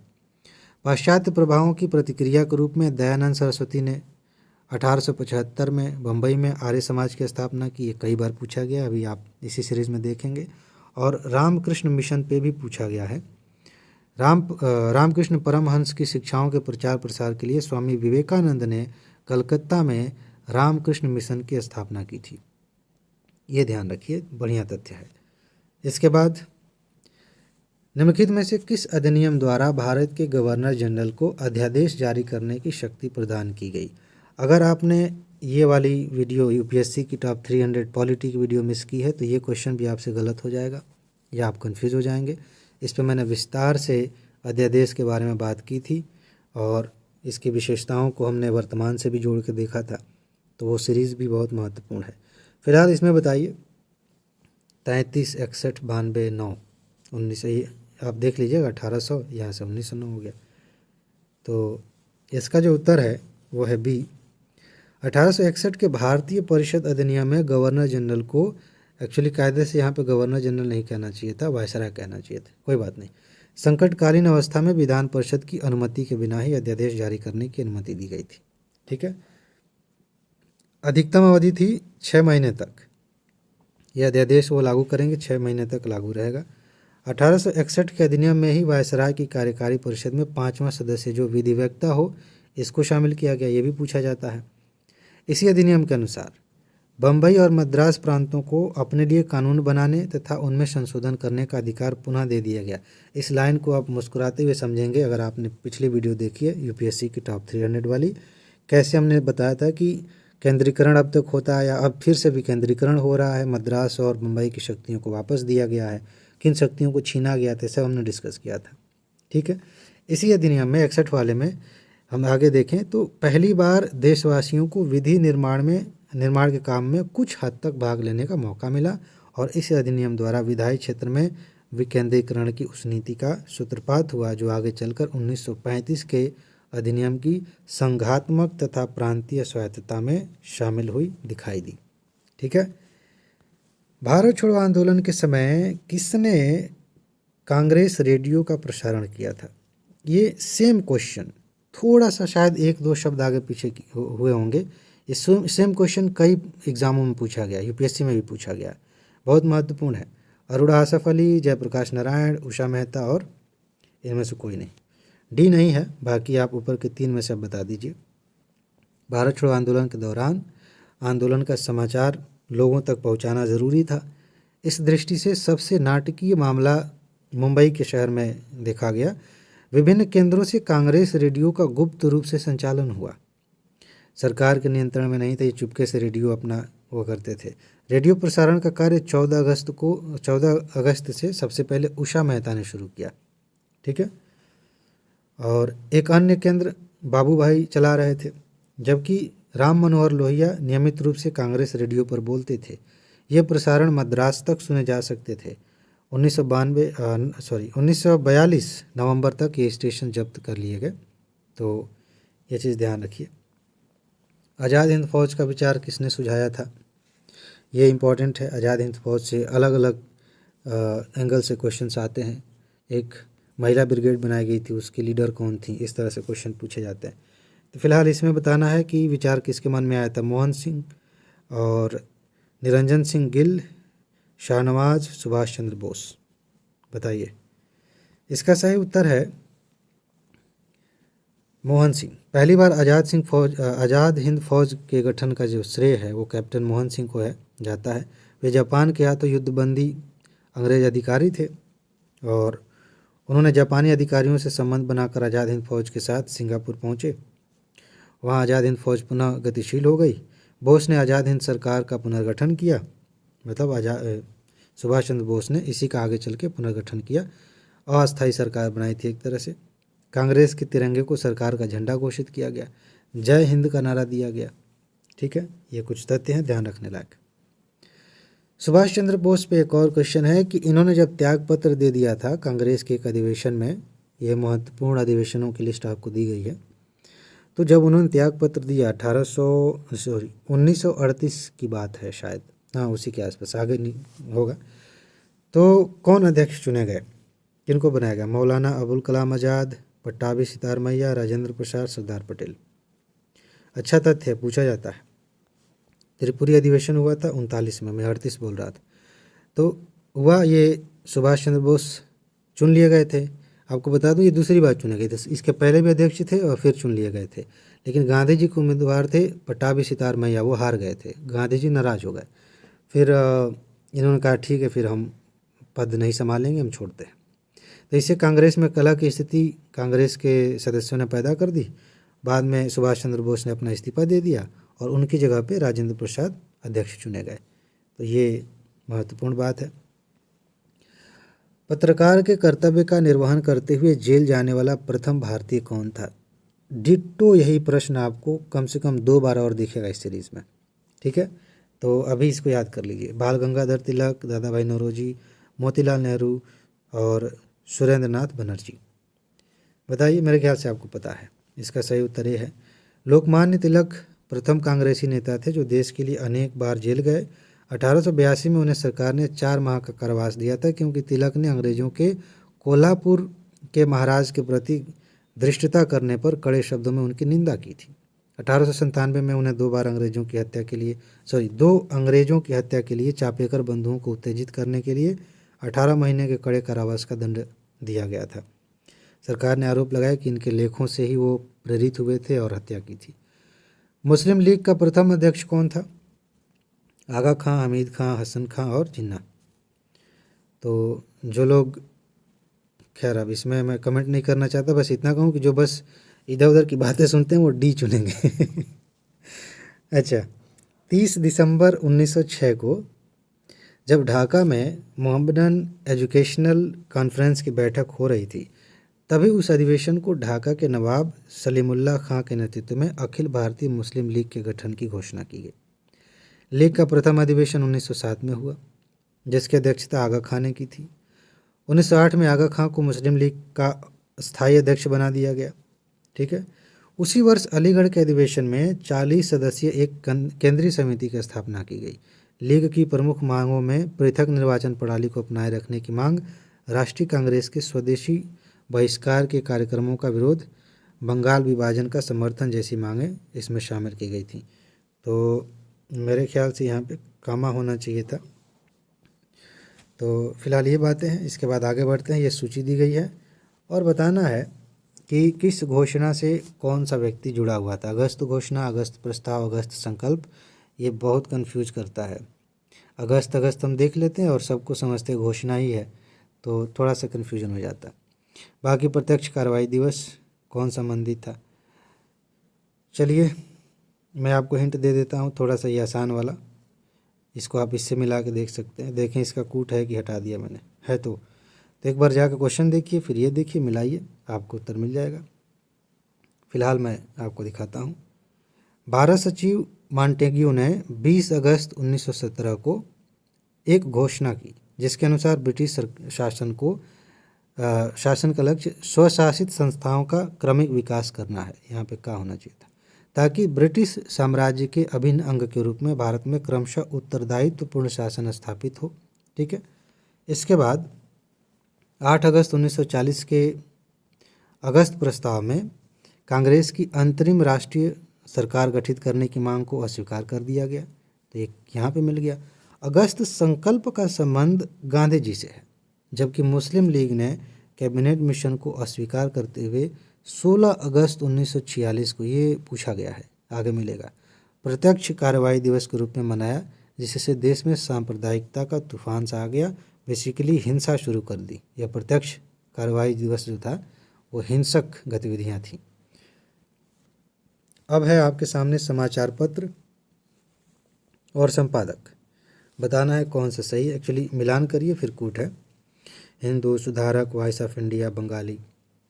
तो यहाँ देख लीजिए, फिर कूट से मिला लीजिए। और मैं आपको ये ध्यान दिला देता हूँ कि अंग्रेजी भाषा का समाचार पत्र हिंदू मद्रास से निकलता था और इसके संपादक थे सुब्रमण्यम अय्यर। सुधारक, ये पूरी लिस्ट आपको दी गई है, उसको अच्छे से तैयार कर लीजिएगा। गोपाल कृष्ण गोखले के संपादन में ये संपादित होता था, संपादकत्व में। ठीक है। वॉइस ऑफ इंडिया दादा भाई नौरोजी से जुड़ा हुआ अखबार था, जबकि बंगाली का संपादन सुरेंद्र नाथ बनर्जी ने 1862 में बंगाली भाषा में किया था। तो ये महत्वपूर्ण बातें हैं। 1897 ईस्वी तक यह साप्ताहिक रहा, लेकिन उसके बाद ये दैनिक रूप से छपने लगा। लाल, बाल और पाल त्रिगुट का कौन व्यक्ति भारतीय राष्ट्रीय कांग्रेस का अध्यक्ष हुआ? आप जानते हैं गरम दल नरम दल आपने पढ़ा है बचपन से, तो ये गरम दल के नेता थे। तो इनमें से कौन से ऐसे व्यक्ति थे जो कांग्रेस के अध्यक्ष बने, बाकी दो लोग नहीं बने? तो लाला लाजपत राय, बाल गंगाधर तिलक, बिपिन चंद्रपाल या फिर कोई नहीं? बताइए। चलिए मैं आपको दिखाता हूँ।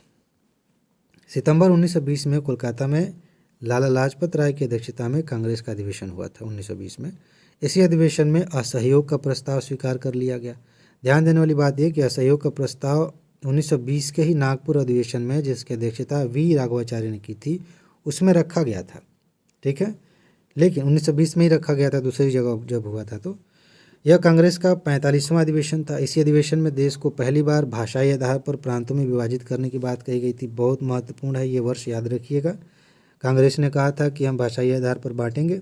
जब आज़ादी हुई तो कांग्रेस के ही नेता कह रहे थे कि ऐसा नहीं होगा। तो परिस्थितियां कैसे बदली, क्यों उस समय कहा जा रहा था कि भाषाई आधार पर बांटना ज़रूरी है, क्यों आज़ादी के समय कहा गया कि नहीं नहीं अभी ठीक नहीं है, इसका विश्लेषण करना आपको आना चाहिए। मेंस में इस पर प्रश्न आते हैं, आए भी हैं। बिपिन चंद्रपाल और तिलक दोनों ही कभी कांग्रेस के अध्यक्ष नहीं रहे, तो ये चीज़ आप ध्यान रखिए। इसके बाद अब भूगोल देखेंगे, थोड़ा सा ब्रेक ले लेते हैं। अगला प्रश्न है, वेम्बानाथ झील है किस राज्य में है? आंध्र प्रदेश, केरल, उड़ीसा, तमिलनाडु में। झीलों से बहुत सारे क्वेश्चंस पूछे जाते हैं, तो आपको पता होना चाहिए। यहाँ देखिए सारे महत्वपूर्ण तथ्य हैं। वेम्बानाथ झील केरल में है। यह पश्चिमी तट पर बड़े आकार का लैगून है, जिसमें 63 किलोमीटर लंबाई की उर्वर जलोढ़ द्वीप है। तो ये इंपॉर्टेंट नहीं है, लेकिन केरल में है वेम्बानाथ, ये ध्यान रखिएगा। आंध्र प्रदेश में कौन कौन सी झीलें हैं ज़रा देख लीजिए। पुलिकट झील है, कोल्लेरू झील है, उड़ीसा में चिल्का झील है, ये पूछा गया है। राजस्थान में डिंडवाना, सांबर झील, पुष्कर झील, जयसमंद, नक्की, फतेह सागर, उदय सागर, पिछोला झील, ये सारी झीलें राजस्थान में है। इसके बाद जम्मू कश्मीर में वुलर झील है, डल झील है, वेरीनाग है। आगे बढ़ते हैं। ये बताइए डायमंड हार्बर और साल्ट लेक सिटी ये कहाँ पे हैं? कैलिफोर्निया में, फ्लोरिडा में, हांगकांग में, कोलकाता में। अगर आपने नहीं पढ़ा होगा तो आप कोलकाता के बारे में सोचेंगे भी नहीं, आपको लगेगा कहीं विदेश में है। डायमंड हार्बर और साल्ट लेक सिटी पश्चिम बंगाल की राजधानी कोलकाता में है। पर्ल हार्बर अमेरिका में सुरक्षा संबंधित प्रतिष्ठान तथा सालसेट द्वीप भारत में है, जिस पर वर्तमान मुंबई का विस्तार है। तो ये सालसेट द्वीप पूछा जा सकता है। बताना है कि कौन सही से सुमेलित नहीं है। चेन्नई भारत का सबसे गहरा पत्तन है। कोचीन प्राकृतिक पत्तन है। जवाहरलाल नेहरू पत्तन भारत का एकमात्र मशीनीकृत है। कांडला ज्वारी पत्तन है। इनमें से 3 सही सुमेलित हैं, एक ठीक नहीं है, वही बताना है आपको। इसका उत्तर है चेन्नई या भारत का तीसरा बड़ा बंदरगाह है। कृत्रिम बंदरगाह ये पूछा जाता है, ऑप्शन दे दिए जाते हैं, पूछा जाता है कौन सा कृत्रिम बंदरगाह है चेन्नई वाले में। पूर्वी तट पर स्थित भारत का सबसे पुराना बंदरगाह है। विशाखापट्टनम यह भारत का सबसे गहरा प्राकृतिक बंदरगाह है। जवाहरलाल नेहरू देश का सबसे बड़ा बंदरगाह, वो मशीनीकृत बंदरगाह है। कांडला गुजरात में यह प्राकृतिक बंदरगाह है। ज्वारी पत्तन है, यह भारत का दूसरा सबसे बड़ा बंदरगाह है। ठीक है, तो ये कुछ बातें हो गई। ओजोन परत के बारे में है कि ये क्यों महत्वपूर्ण है, इसके बारे में आप क्या जानते हैं? ये वर्षा करती है, प्रदूषण उत्पन्न करती है, परावैंगनी विकिरण से पृथ्वी पर जीवन की रक्षा करती है, या फिर वायुमंडल में ऑक्सीजन उत्पन्न करती है। ये आपको कम से कम 10 बार ये क्वेश्चन आपको अलग अलग तरीके से ओजोन परत वाला मिलेगा। आगे देखें, इसी वर्ष में अभी एक और क्वेश्चन आएगा। तो फिलहाल इसका उत्तर आप जानते हैं, बहुत सिंपल है, इसका सी उत्तर है। वायुमंडल में ओजोन परत पराबैंगनी विकिरण से पृथ्वी पर जीवन की रक्षा करती है। वायुमंडल की इसकी जो उपस्थिति है 15 से 65 किलोमीटर की ऊंचाई में है। सूर्य से आने वाली हानिकारक जो पराबैंगनी किरण होती हैं उनको ये रोक देता है, धरती तक नहीं आने देती है परत, क्योंकि यह उन किरणों को अवशोषित कर लेती है। परंतु वर्तमान में प्रदूषण के कारण लगातार ओजोन स्तर में कमी आ रही है, जो मानव के लिए अच्छी बात नहीं है। ऑस्ट्रेलिया इसका ज्वलंत उदाहरण है, जहाँ पराबैंगनी किरणों के कारण ही सबसे अधिक चर्म रोग होते हैं, वहाँ पे ये समस्या देखी जा सकती है। पृथ्वी के सबसे करीबी ग्रह कौन सा है? बुध, शुक्र, मंगल, बृहस्पति। बताइए। बेसिक तथ्य है, आप कक्षा 5 में भी पढ़ते थे। अब ये क्वेश्चंस कम पूछे जाते हैं, लेकिन फिर भी ध्यान में रहना चाहिए। पृथ्वी से निकटतम दूरी पर शुक्र है। आकार और द्रव्यमान में पृथ्वी से थोड़ा ही कम होने के कारण इसे पृथ्वी की बहन कहा जाता है। इसके बारे में हमने बात की। शुक्र ग्रह पे क्वेश्चन पहले भी पूछे गए हैं। शुक्र के वायुमंडल में कार्बन डाइऑक्साइड की प्रचुरता है, 90 से 95% यही गैस है। सूर्य से ग्रहों की जो दूरी है, आप ऐसे देखेंगे दूरी के हिसाब से बुध, शुक्र, पृथ्वी, मंगल, बृहस्पति, शनि, अरुण, वरुण, यम, आप समझ सकते हैं इसमें अभी वर्तमान की स्थिति क्या है।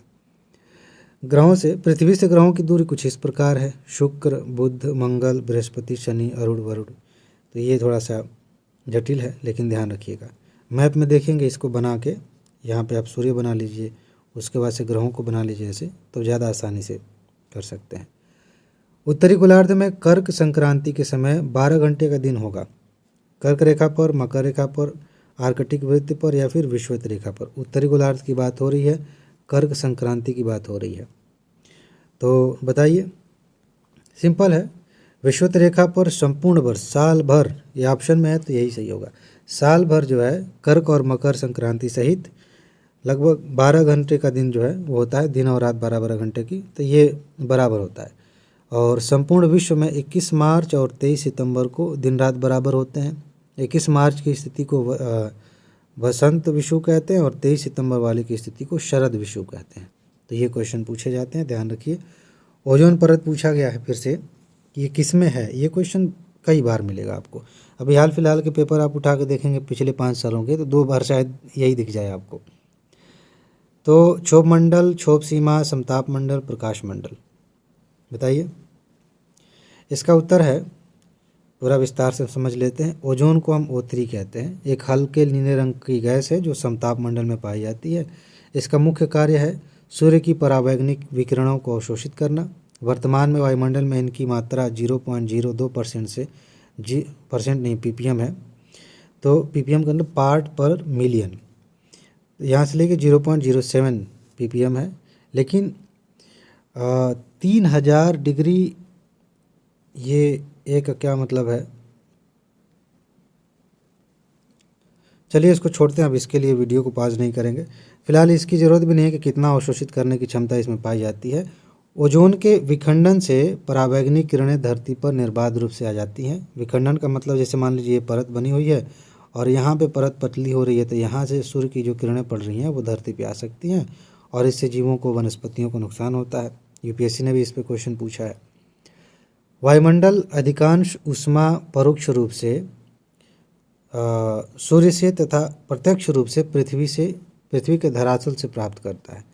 फिर से समझिए, जो वायुमंडल है वो बेसिकली ज़्यादातर किससे गर्म होता है। ये कथन है कि अधिकांश ऊष्मा परोक्ष रूप से, मतलब इनडायरेक्टली सूरज से और डायरेक्टली पृथ्वी के धरातल से प्राप्त करता है। ठीक, ये कथन कई बार पूछा जाता है। कारण कह रहा है कि पृथ्वी के धरातल पर सौर लघु तरंगें पार्थिव ऊर्जा की लंबी तरंगों में परिणित होती हैं। ठीक है, बाकी आप फॉर्मेट ये जानते हैं, आपको बताना है कि कौन सा सही है। इसका जो उत्तर है वो ए है, क्योंकि दोनों बातें ठीक हैं। जो वायुमंडल है अधिकांश ऊष्मा परोक्ष रूप से, इनडायरेक्टली सूर्य से, तथा प्रत्यक्ष रूप से पृथ्वी के धरातल से प्राप्त करता है। इस लाइन को समझना हो तो ऐसे समझते हैं कि ये है पृथ्वी, ये है इसका वायुमंडल और यहाँ से आ रही हैं सूरज की किरणें। तो परोक्ष रूप से सूरज से प्राप्त करने का मतलब है कि ये सूरज की किरण धरती पर अगर आई नहीं होती तो धरती से पार्थिव विकिरण निकलता ही नहीं, ठीक है। तो इनडायरेक्टली सूरज से ही लिया, लेकिन डायरेक्टली इस वायुमंडल में जो तरंगे आ रही हैं ये शॉर्ट वेव आती हैं, बहुत शॉर्ट वेव। धरती पे जब ये तरंगे आती हैं, धरती जब गर्म होती है तो ये लॉन्ग वेव ऐसे ऐसे ऊपर उठती हैं, ऐसे ऐसे, तो इनसे धरती वायुमंडल गर्म होता है।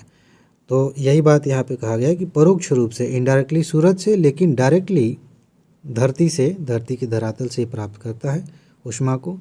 सूर्य की ऊष्मा लघु तरंगों के रूप में सीधे पृथ्वी पर पहुँचती है, जिसे सूर्यातप कहा जाता है।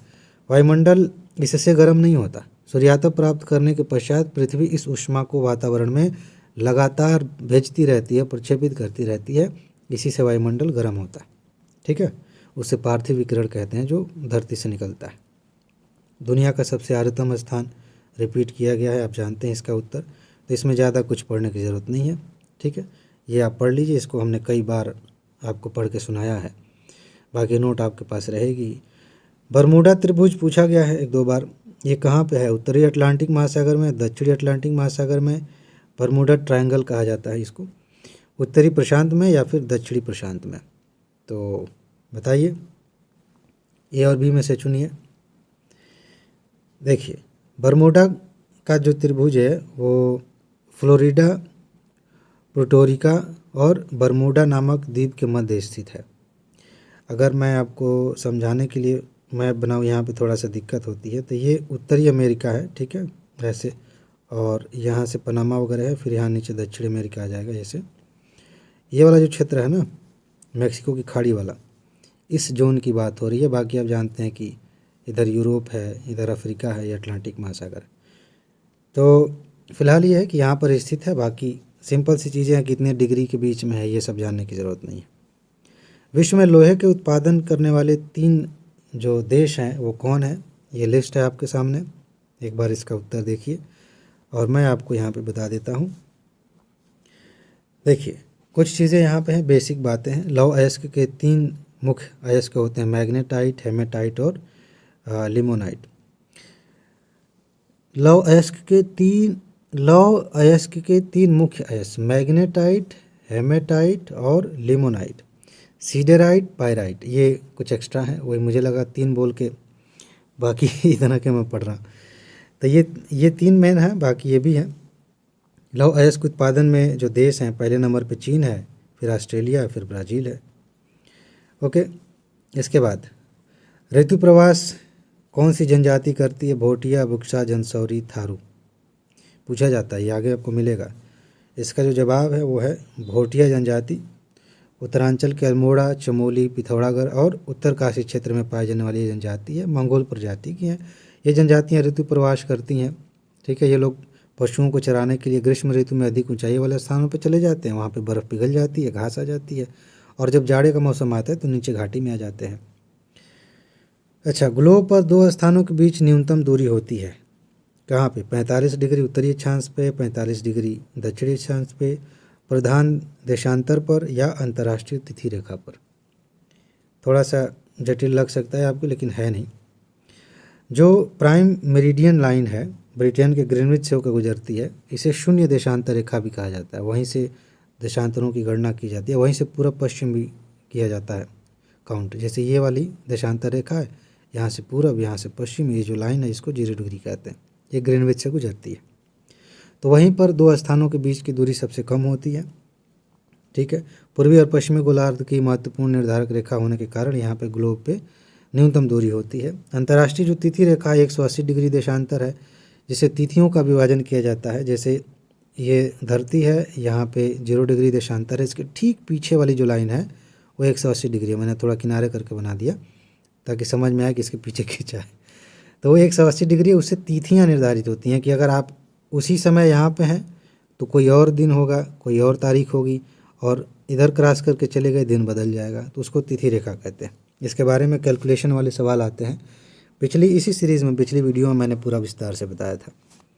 ये चीज़ें हैं, बाकी कुछ खास इधर नहीं है।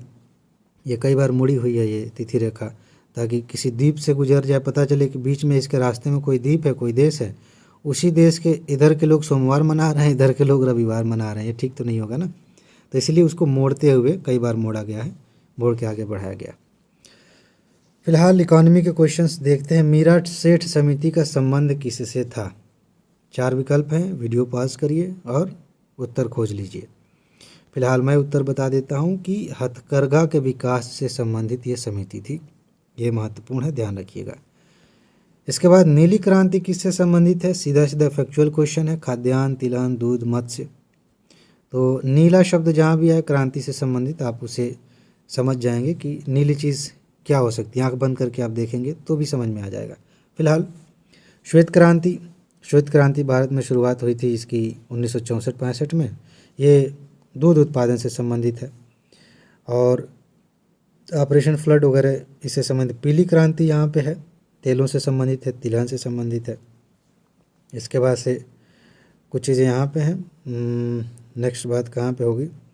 हाँ, नीली क्रांति यहाँ पे है, मत्स्य उत्पादन से संबंधित है। और अन्य क्रांतियाँ जैसे गोल क्रांति है, मिलान करने के लिए पूछ दिया जाए, आलू गोल मान लीजिए। धूसर क्रांति उर्वरक से संबंधित है। रजत क्रांति अंडा है।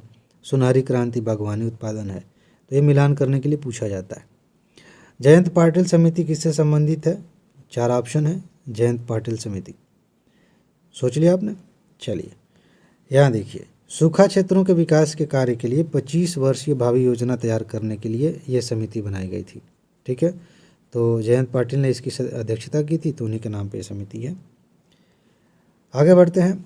व्यक्तियों को कर राहत के दृष्टिकोण से निम्न में से कौन अन्य से भिन्न है? टैक्स में थोड़ी सी राहत मिली, उस हिसाब से कौन अलग है? बचत पत्र, सार्वजनिक भविष्य निधि, इंदिरा विकास पत्र, राष्ट्रीय बचत योजना। इस क्वेश्चन को मुझे नहीं रखना चाहिए था, आउटडेटेड हो गया है, लेकिन ठीक है, कोई बात नहीं। एक चीज़ यहाँ इंपॉर्टेंट है, इसके लिए रखा गया था। व्यक्तियों को कर राहत की दृष्टि से आयकर में छूट मिलती है। धारा 80A कभी भी आप सुनते हैं, इसके अनुसार राष्ट्रीय बचत पत्र, सार्वजनिक भविष्य निधि, राष्ट्रीय बचत योजना, जीवन बीमा योजना आदि में है, जबकि इंदिरा विकास पत्र में व्यक्तियों को किसी प्रकार की कर छूट नहीं मिलती। तो ये इंदिरा विकास पत्र अब उतना रेलेवेंट नहीं है, लेकिन ये चीज़ें इंपॉर्टेंट है, पूछी जा सकती हैं। साइंस में देखें, पारसेक किसकी इकाई है? दूरी, समय, प्रकाश की चमक या चुंबकीय बल। ये आप जानते हैं, आगे भी कई बार दिखेगा कि ये दूरी का, खगोलीय दूरी मापा जाता है इससे, पारसेक से, ये ध्यान रखिए। इसमें कौन सुमेलित नहीं है? आप हर साल देख रहे हैं कि ये मापने वाले जो मीटर आप कहिए या मापक यंत्र कहिए, इन पे हर साल प्रश्न पूछे जा रहे हैं। एमिनोमीटर, अमीटर, टेकियोमीटर, पायरोमीटर। तो मैं डायरेक्ट यहाँ पे आपको दिखा देता हूँ।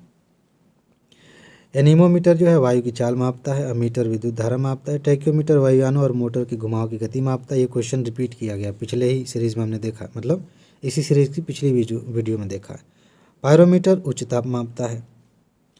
वह सीमा जिसके बाहर तारे आंतरिक मृत्यु को ग्रसित हो जाते हैं। अगर आपने पुरानी वीडियो देखी है तो 1 सेकंड में नहीं लगेगा, आप तुरंत उत्तर खोज लेंगे। ये सीधा सीधा रिपीट किया गया क्वेश्चन है, ठीक है। और ये सारी बातें एज़ इट इज़ मैंने वहाँ पे आपको पढ़ाई थी, तो दोबारा पढ़ने की ज़रूरत मुझे नहीं लगता कि है। एक बार आप इसको पॉज करके पढ़ सकते हैं। मनुष्य की आँख में प्रकाश तरंगें किस स्थान पर स्नायु द्वेगों में परिवर्तित हो जाती हैं, तरंगों में बदल जाती हैं, और मतलब वहाँ से अलग प्रकार से वो अंदर जाती हैं, दिमाग में जाती हैं, वहाँ पे आपको छवियाँ दिखने शुरू होती हैं। तो ये स्नायु उद्योगों में बदलने की क्रिया कहाँ से होती है? कार्निया से, नेत्र तारा से, रेटिना से, लेंस से। तो साइंस में ना हिंदी के शब्द कुछ बड़े कठिन होते हैं, कुछ इंग्लिश के बड़े कठिन होते हैं। फिलहाल इसका सही उत्तर है, इंसान की जो आँख है वो कैमरा की तरह काम करता है। ये लाइन पढ़ के ना मुझे थोड़ी वो होती है, मतलब ऐसा लगता है कि ठीक नहीं है। जैसे कुछ बातें कही जाती हैं कि भारत के किसी महान कवि को हमने कह दिया कि फलाना विदेश का, उससे तुलना किया और ऐसा दिखाया कि वो ज़्यादा इम्पोर्टेंट है, और हमारा जो विद्वान है उससे 100 साल 200 साल पुराना है, कोई खोज हुई थी, ये कम है। वैसे ही हम कह रहे हैं कि मानव का नेत्र एक कैमरा की भांति है। हम ये भी कह सकते हैं कि कैमरा जो है वो मानव के नेत्र के आधार पर बनाया गया। लेकिन ठीक है, समझने के लिए ये सही है, मैं ये नहीं कह रहा हूँ कि गलत लिखा गया है, मतलब थोड़ा सा अटपटा लगता है इसलिए कह दिया। तो इसमें एक लेंस निकाय होता है जो नेत्र के अंदर एक प्रकाश सुग्राही पर्दे पर, जिसे रेटिना या फिर दृष्टिपटल कहते हैं, वहाँ उल्टा और वास्तविक प्रतिबिंब बनाता है। रेटिना एक कोमल सूक्ष्म झिल्ली होती है जिसमें विशाल संख्या में प्रकाश सुग्राही कोशिकाएं होती हैं। उनको ग्रसित सोखने वाली जो है कोशिकाएं होती हैं। इनमें संश्लाका तथा शंकु होते हैं जो विद्युत तंत्रिका स्पंद उत्पन्न करते हैं, ठीक है, और क्रमशः प्रकाश की तीव्रता और वर्णों पर अनुक्रिया करते हैं। तो ये चीज़ें हैं, इन्हीं से हमें पता चलता है रंग, छवियाँ, आकार जो भी हम देखते हैं, जो उनका चित्र बनता है, समझ में आता है। अच्छा, ठंडे देशों में पारे के स्थान पर एल्कोहल को तापमापी द्रव के रूप में वरीयता दी जाती है। ऐसा क्यों होता है? कि इसलिए कि उसका द्रवणांक कम होता है, ऊष्मा का बेहतर संचालक होता है, पारे से ज़्यादा सस्ता है, या फिर उत्पादन पारे से अधिक होता है दुनिया में? बताइए। इसका देखिए सीधा सा कारण ये है कि अल्कोहल और पारा का इस्तेमाल अक्सर होता है इसके लिए, लेकिन अल्कोहल का प्रयोग उन तापमापियों में किया जाता है जो 40 डिग्री सेल्सियस ताप मापने में काम आते हैं। जानने वाली बात है कि अल्कोहल का जो द्रवणांक है वो निम्नतर होने के कारण इसका हिमांक भी काफ़ी नीचे होता है, और ये 0 से कम तापमान पर भी द्रव में रहता है। बहुत सारी चीज़ें जम जाती हैं, ये द्रव में रहेगा, फिर हम उससे माप सकते हैं, ये ध्यान रखना है। जो अपमार्जक होता है, जैसे हम कपड़े धुलते हैं, वो मैले कपड़ों को से सरलतापूर्वक तेल और गर्द को निकाल देते हैं, ये कथन है। अपमार्जक जल का पृष्ठ तनाव बढ़ा देता है। अब 2 बातें हैं, आपको बताना है कि ये कौन सा सही कौन सा गलत है। फॉर्मेट ये है, मैंने कई बार समझाया है, देख लीजिए। अब आते हैं यहाँ पे, देखिए जो अपमार्जक होता है, कपड़ा धुलने वाले साबुन कह लीजिए, सर्फ कह लीजिए, जल के पृष्ठ तनाव को ये कम कर देता है। अपमार्जक मिला जल कपड़े के धागों में सरलतापूर्वक घुल जाता है, जिससे कपड़े का तेल और गर्द सरलतापूर्वक जल के सहारे अलग हो जाते हैं, ठीक है। ये है। धब्बा रहित स्टील बनाने में लोहे के साथ प्रयुक्त होने वाली महत्वपूर्ण धातु है। स्टेनलेस स्टील की बात हो रही है, तो कौन सा? ये आगे आपको मिलेगा 2010 के बाद भी ये क्वेश्चन, 10 थोड़ा ज़्यादा मैंने कर दिया, 15 के बाद भी शायद ये क्वेश्चन पूछा गया है। एल्युमिनियम, क्रोमियम, टिन और कार्बन। यहाँ पे कुछ तथ्य हैं, थोड़ा सा देख लीजिए। धब्बा रहित इस्पात में 12 लगभग जो है 12% के आसपास क्रोमियम होता है, 8 से 10 निकिल होता है। निकिल इस्पात में 2 से 4% निकिल, मैग्नीज इस्पात में 12 से 15 मैगजीन होता है। स्टेनलेस स्टील में जो है, ये वाली लाइन आप ध्यान रख लेंगे तो बस हो गया। लोहा इतना होता है 75%, क्रोमियम 10% होता है, निकिल इतना होता है, कार्बन इतना होता है। तो ये कुछ बातें हो गई। इसके बाद ये सूची है, आपको मिलान करना है। जैसे शुष्क बर्फ है, ये क्या है, ये कई बार आपको मिलेगा। ठोस कार्बन डाइऑक्साइड जो है कई बार आपको दिखेगा। ज़्यादातर ऐसे ही अकेले पूछा, इसमें इतना दम है कि अकेले अकेले पूछा गया है कि शुष्क बर्फ क्या है, और 4 ऑप्शन दिए जाते हैं, उसमें ठोस कार्बन डाइऑक्साइड। तो एक मैंने बता दिया, बाकी आप बता दीजिए, और नहीं बता पाएंगे तो यहाँ पे नकल करने के लिए है, क्योंकि एग्ज़ाम से पहले अभी मौका है कि हम चाहे नकल करके चाहे कैसे भी इनको तैयार करें। एग्ज़ाम में चीज़ें तभी याद आएंगी। जो शुष्क बर्फ होता है मैंने बता दिया, ठोस कार्बन डाइऑक्साइड ही है। जीन थेरेपी जो है रक्त रोगों का उपचार करने के लिए है। क्रायोनिक्स पुनर्जीवित करने हेतु जीवित पिंडों का जमना, और कोबाल्ट 60 कैंसर का उपचार। ये क्रायोनिक्स को थोड़ा सा और समझा दूँ, कुछ चीज़ों को आप कह सकते हैं कि इस अवस्था में रखना कि फ़िलहाल वो मरे हुए नहीं हैं लेकिन ज़िंदा भी नहीं है। आप कह दीजिए कि एकदम निम्नतम तापमान पे जमे हुए अवस्था में उनको रख दिया जाए, और आगे दोबारा उनका पुनर्जन्म हो सके, पुनर्जीवित किया जा सके उन्हें, उसके लिए संरक्षित किया जाए, क्रायोनिक्स कहते हैं। क्रायो जो शब्द है, इससे संबंधित जितने भी शब्द आपको मिलेंगे वो ये बताएंगे कि निम्नतम तापमान से संबंधित, कम तापमान वाली चीज़ों से संबंधित ये शब्द है क्रायो। क्रायोस्फीयर भी यूपीएससी ने क्वेश्चन पूछा था, प्रीलिम्स में, मेंस में भी पूछा था। अच्छा, मानव शरीर में विटामिन ए कहाँ पे संचित रहता है? यकृत में, आमाशय में, तिल्ली में, उदर में? ये आपको बताना है। ये यकृत में रहता है विटामिन ए। यह विटामिन वसा में विलय और शरीर की वृद्धि में सहायक है। इसकी कमी के कारण श्वास नली और पाचक नली उपकलाएँ रुग्ण हो जाती हैं, रतौंधी हो जाती है इसकी वजह से। आँखों का शुष्क होना, कार्निया में श्वेत पुल्ली पड़ना, दृष्टि समाप्त हो जाना, ये सारे रोग हो जाते हैं। तो विटामिन ए की कमी नहीं होनी चाहिए आपके अंदर।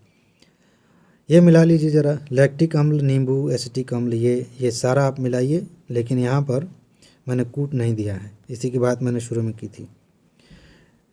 लैक्टिक अम्ल दूध में, एसिटिक अम्ल सिरका में, साइट्रिक अम्ल नींबू में, ब्यूटाइक अम्ल दुर्गंध युक्त मक्खन में। तो ये कई बार दिखेगा आपको, ये इसको रट लीजिएगा।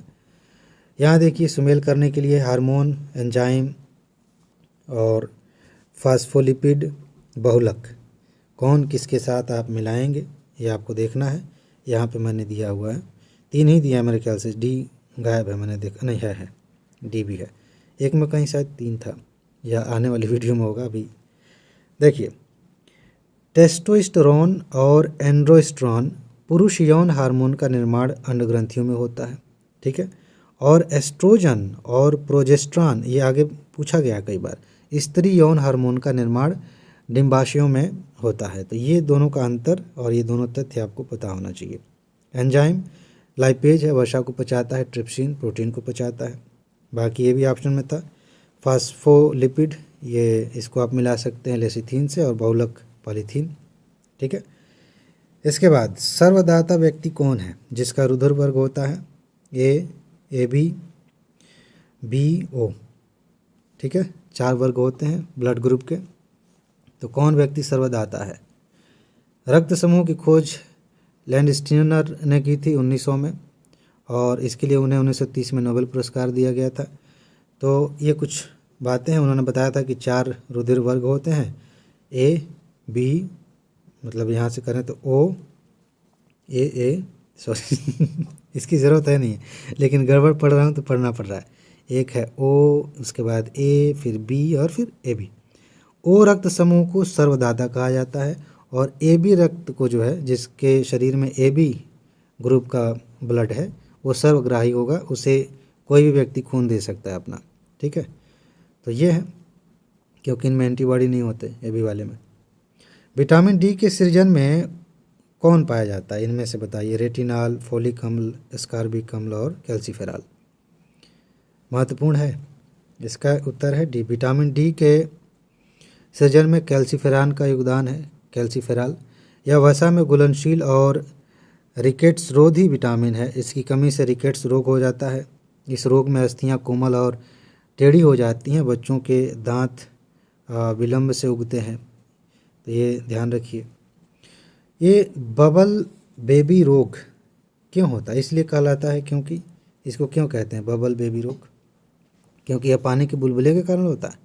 रोगग्रस्त शिशु लार के बुलबुले बनाता है, या रोगग्रस्त शिशु का उपचार जर्मन रहित प्लास्टिक नहीं जर्मर रहित प्लास्टिक के बुलबुले में किया जाता है। खैर ये तो होगा भी नहीं। इस रोग को पानी के बुलबुले से ही ठीक किया जा सकता है। इसमें से कौन सा ठीक लग रहा है आपको? देखिए बी सही है। ब्लू बेबी सिंड्रोम जो है पेयजल में नाइट्रेट की अधिकता के कारण होता है। ये इसमें जो तथ्य हैं यूपीएससी में पूछे गए हैं, ध्यान रखिएगा। इसकी अधिकता के कारण होते हैं। नाइट्रेट की अधिक मात्रा होने पर हीमोग्लोबिन से प्रतिक्रिया करके असक्रिय मीथेग्लोबिन बनता है, जो शरीर में मीथेमोग्लोबिन, ठीक है, जो शरीर में ऑक्सीजन संचरण को रोक देता है, अवरुद्ध कर देता है। और उससे क्या होता है कि जो बच्चे हैं, छोटे बच्चे हैं, उनका शरीर नीला पड़ जाता है। इसमें इटाई भी एक ऑप्शन पता नहीं था कि नहीं, लेकिन इटाई रोग जो है वो कैडमियम प्रदूषण से होता है जल में। यदि कैडमियम किसी प्रकार शरीर में सुरक्षा स्तर से अधिक पहुंच जाए तो यह बीमारी हो जाती है। यह अस्थियों और जोड़ों की दर्दनाक बीमारी है। इसके अलावा इस तत्व की अधिकता से लीवर और फेफड़ों का कैंसर भी हो जाता है, ठीक है। एक सेकेंड, हाँ मैं क्वेश्चन फिर से देख रहा था। एक्चुअली जो लाइन क्वेश्चन में सही बताई गई है वो यहाँ नहीं लिखा गया है, लेकिन ये जो ब्लू बेबी सिंड्रोम है उसी के वो लक्षण हैं कि बच्चे जो है मुंह से झाग जैसा नहीं होता, बुलबुले निकालने लगते हैं और कुछ ज़्यादा हो जाता है, शरीर नीला पड़ने लगता है। तो आप सोचेंगे कि वो लाइन इसमें कहाँ है, बताया नहीं सर ने, तो मैंने सोचा आपको बता दूँ। इसके बाद से गाय और भैंस के थनों से दूध उतारने के लिए हार्मोन का इस्तेमाल किया जाता है, सुई लगाई जाती है। वो कौन सा हार्मोन है? कई बार पूछा गया है, आगे मिलेगा। बताइए, ऑप्शन पढ़ लीजिए एक बार, ज़रा नीचे देखिएगा, कुछ दिख रहा है? देखिए, ऑक्सीटोसिन एक प्रकार का पिट्यूटरी हार्मोन है जो गर्भाशय में संकुचन पैदा कर दूध उतारने में सहायक है। इसका उपयोग गाय और भैंस के थनों से दूध निकालने के लिए किया जाता है।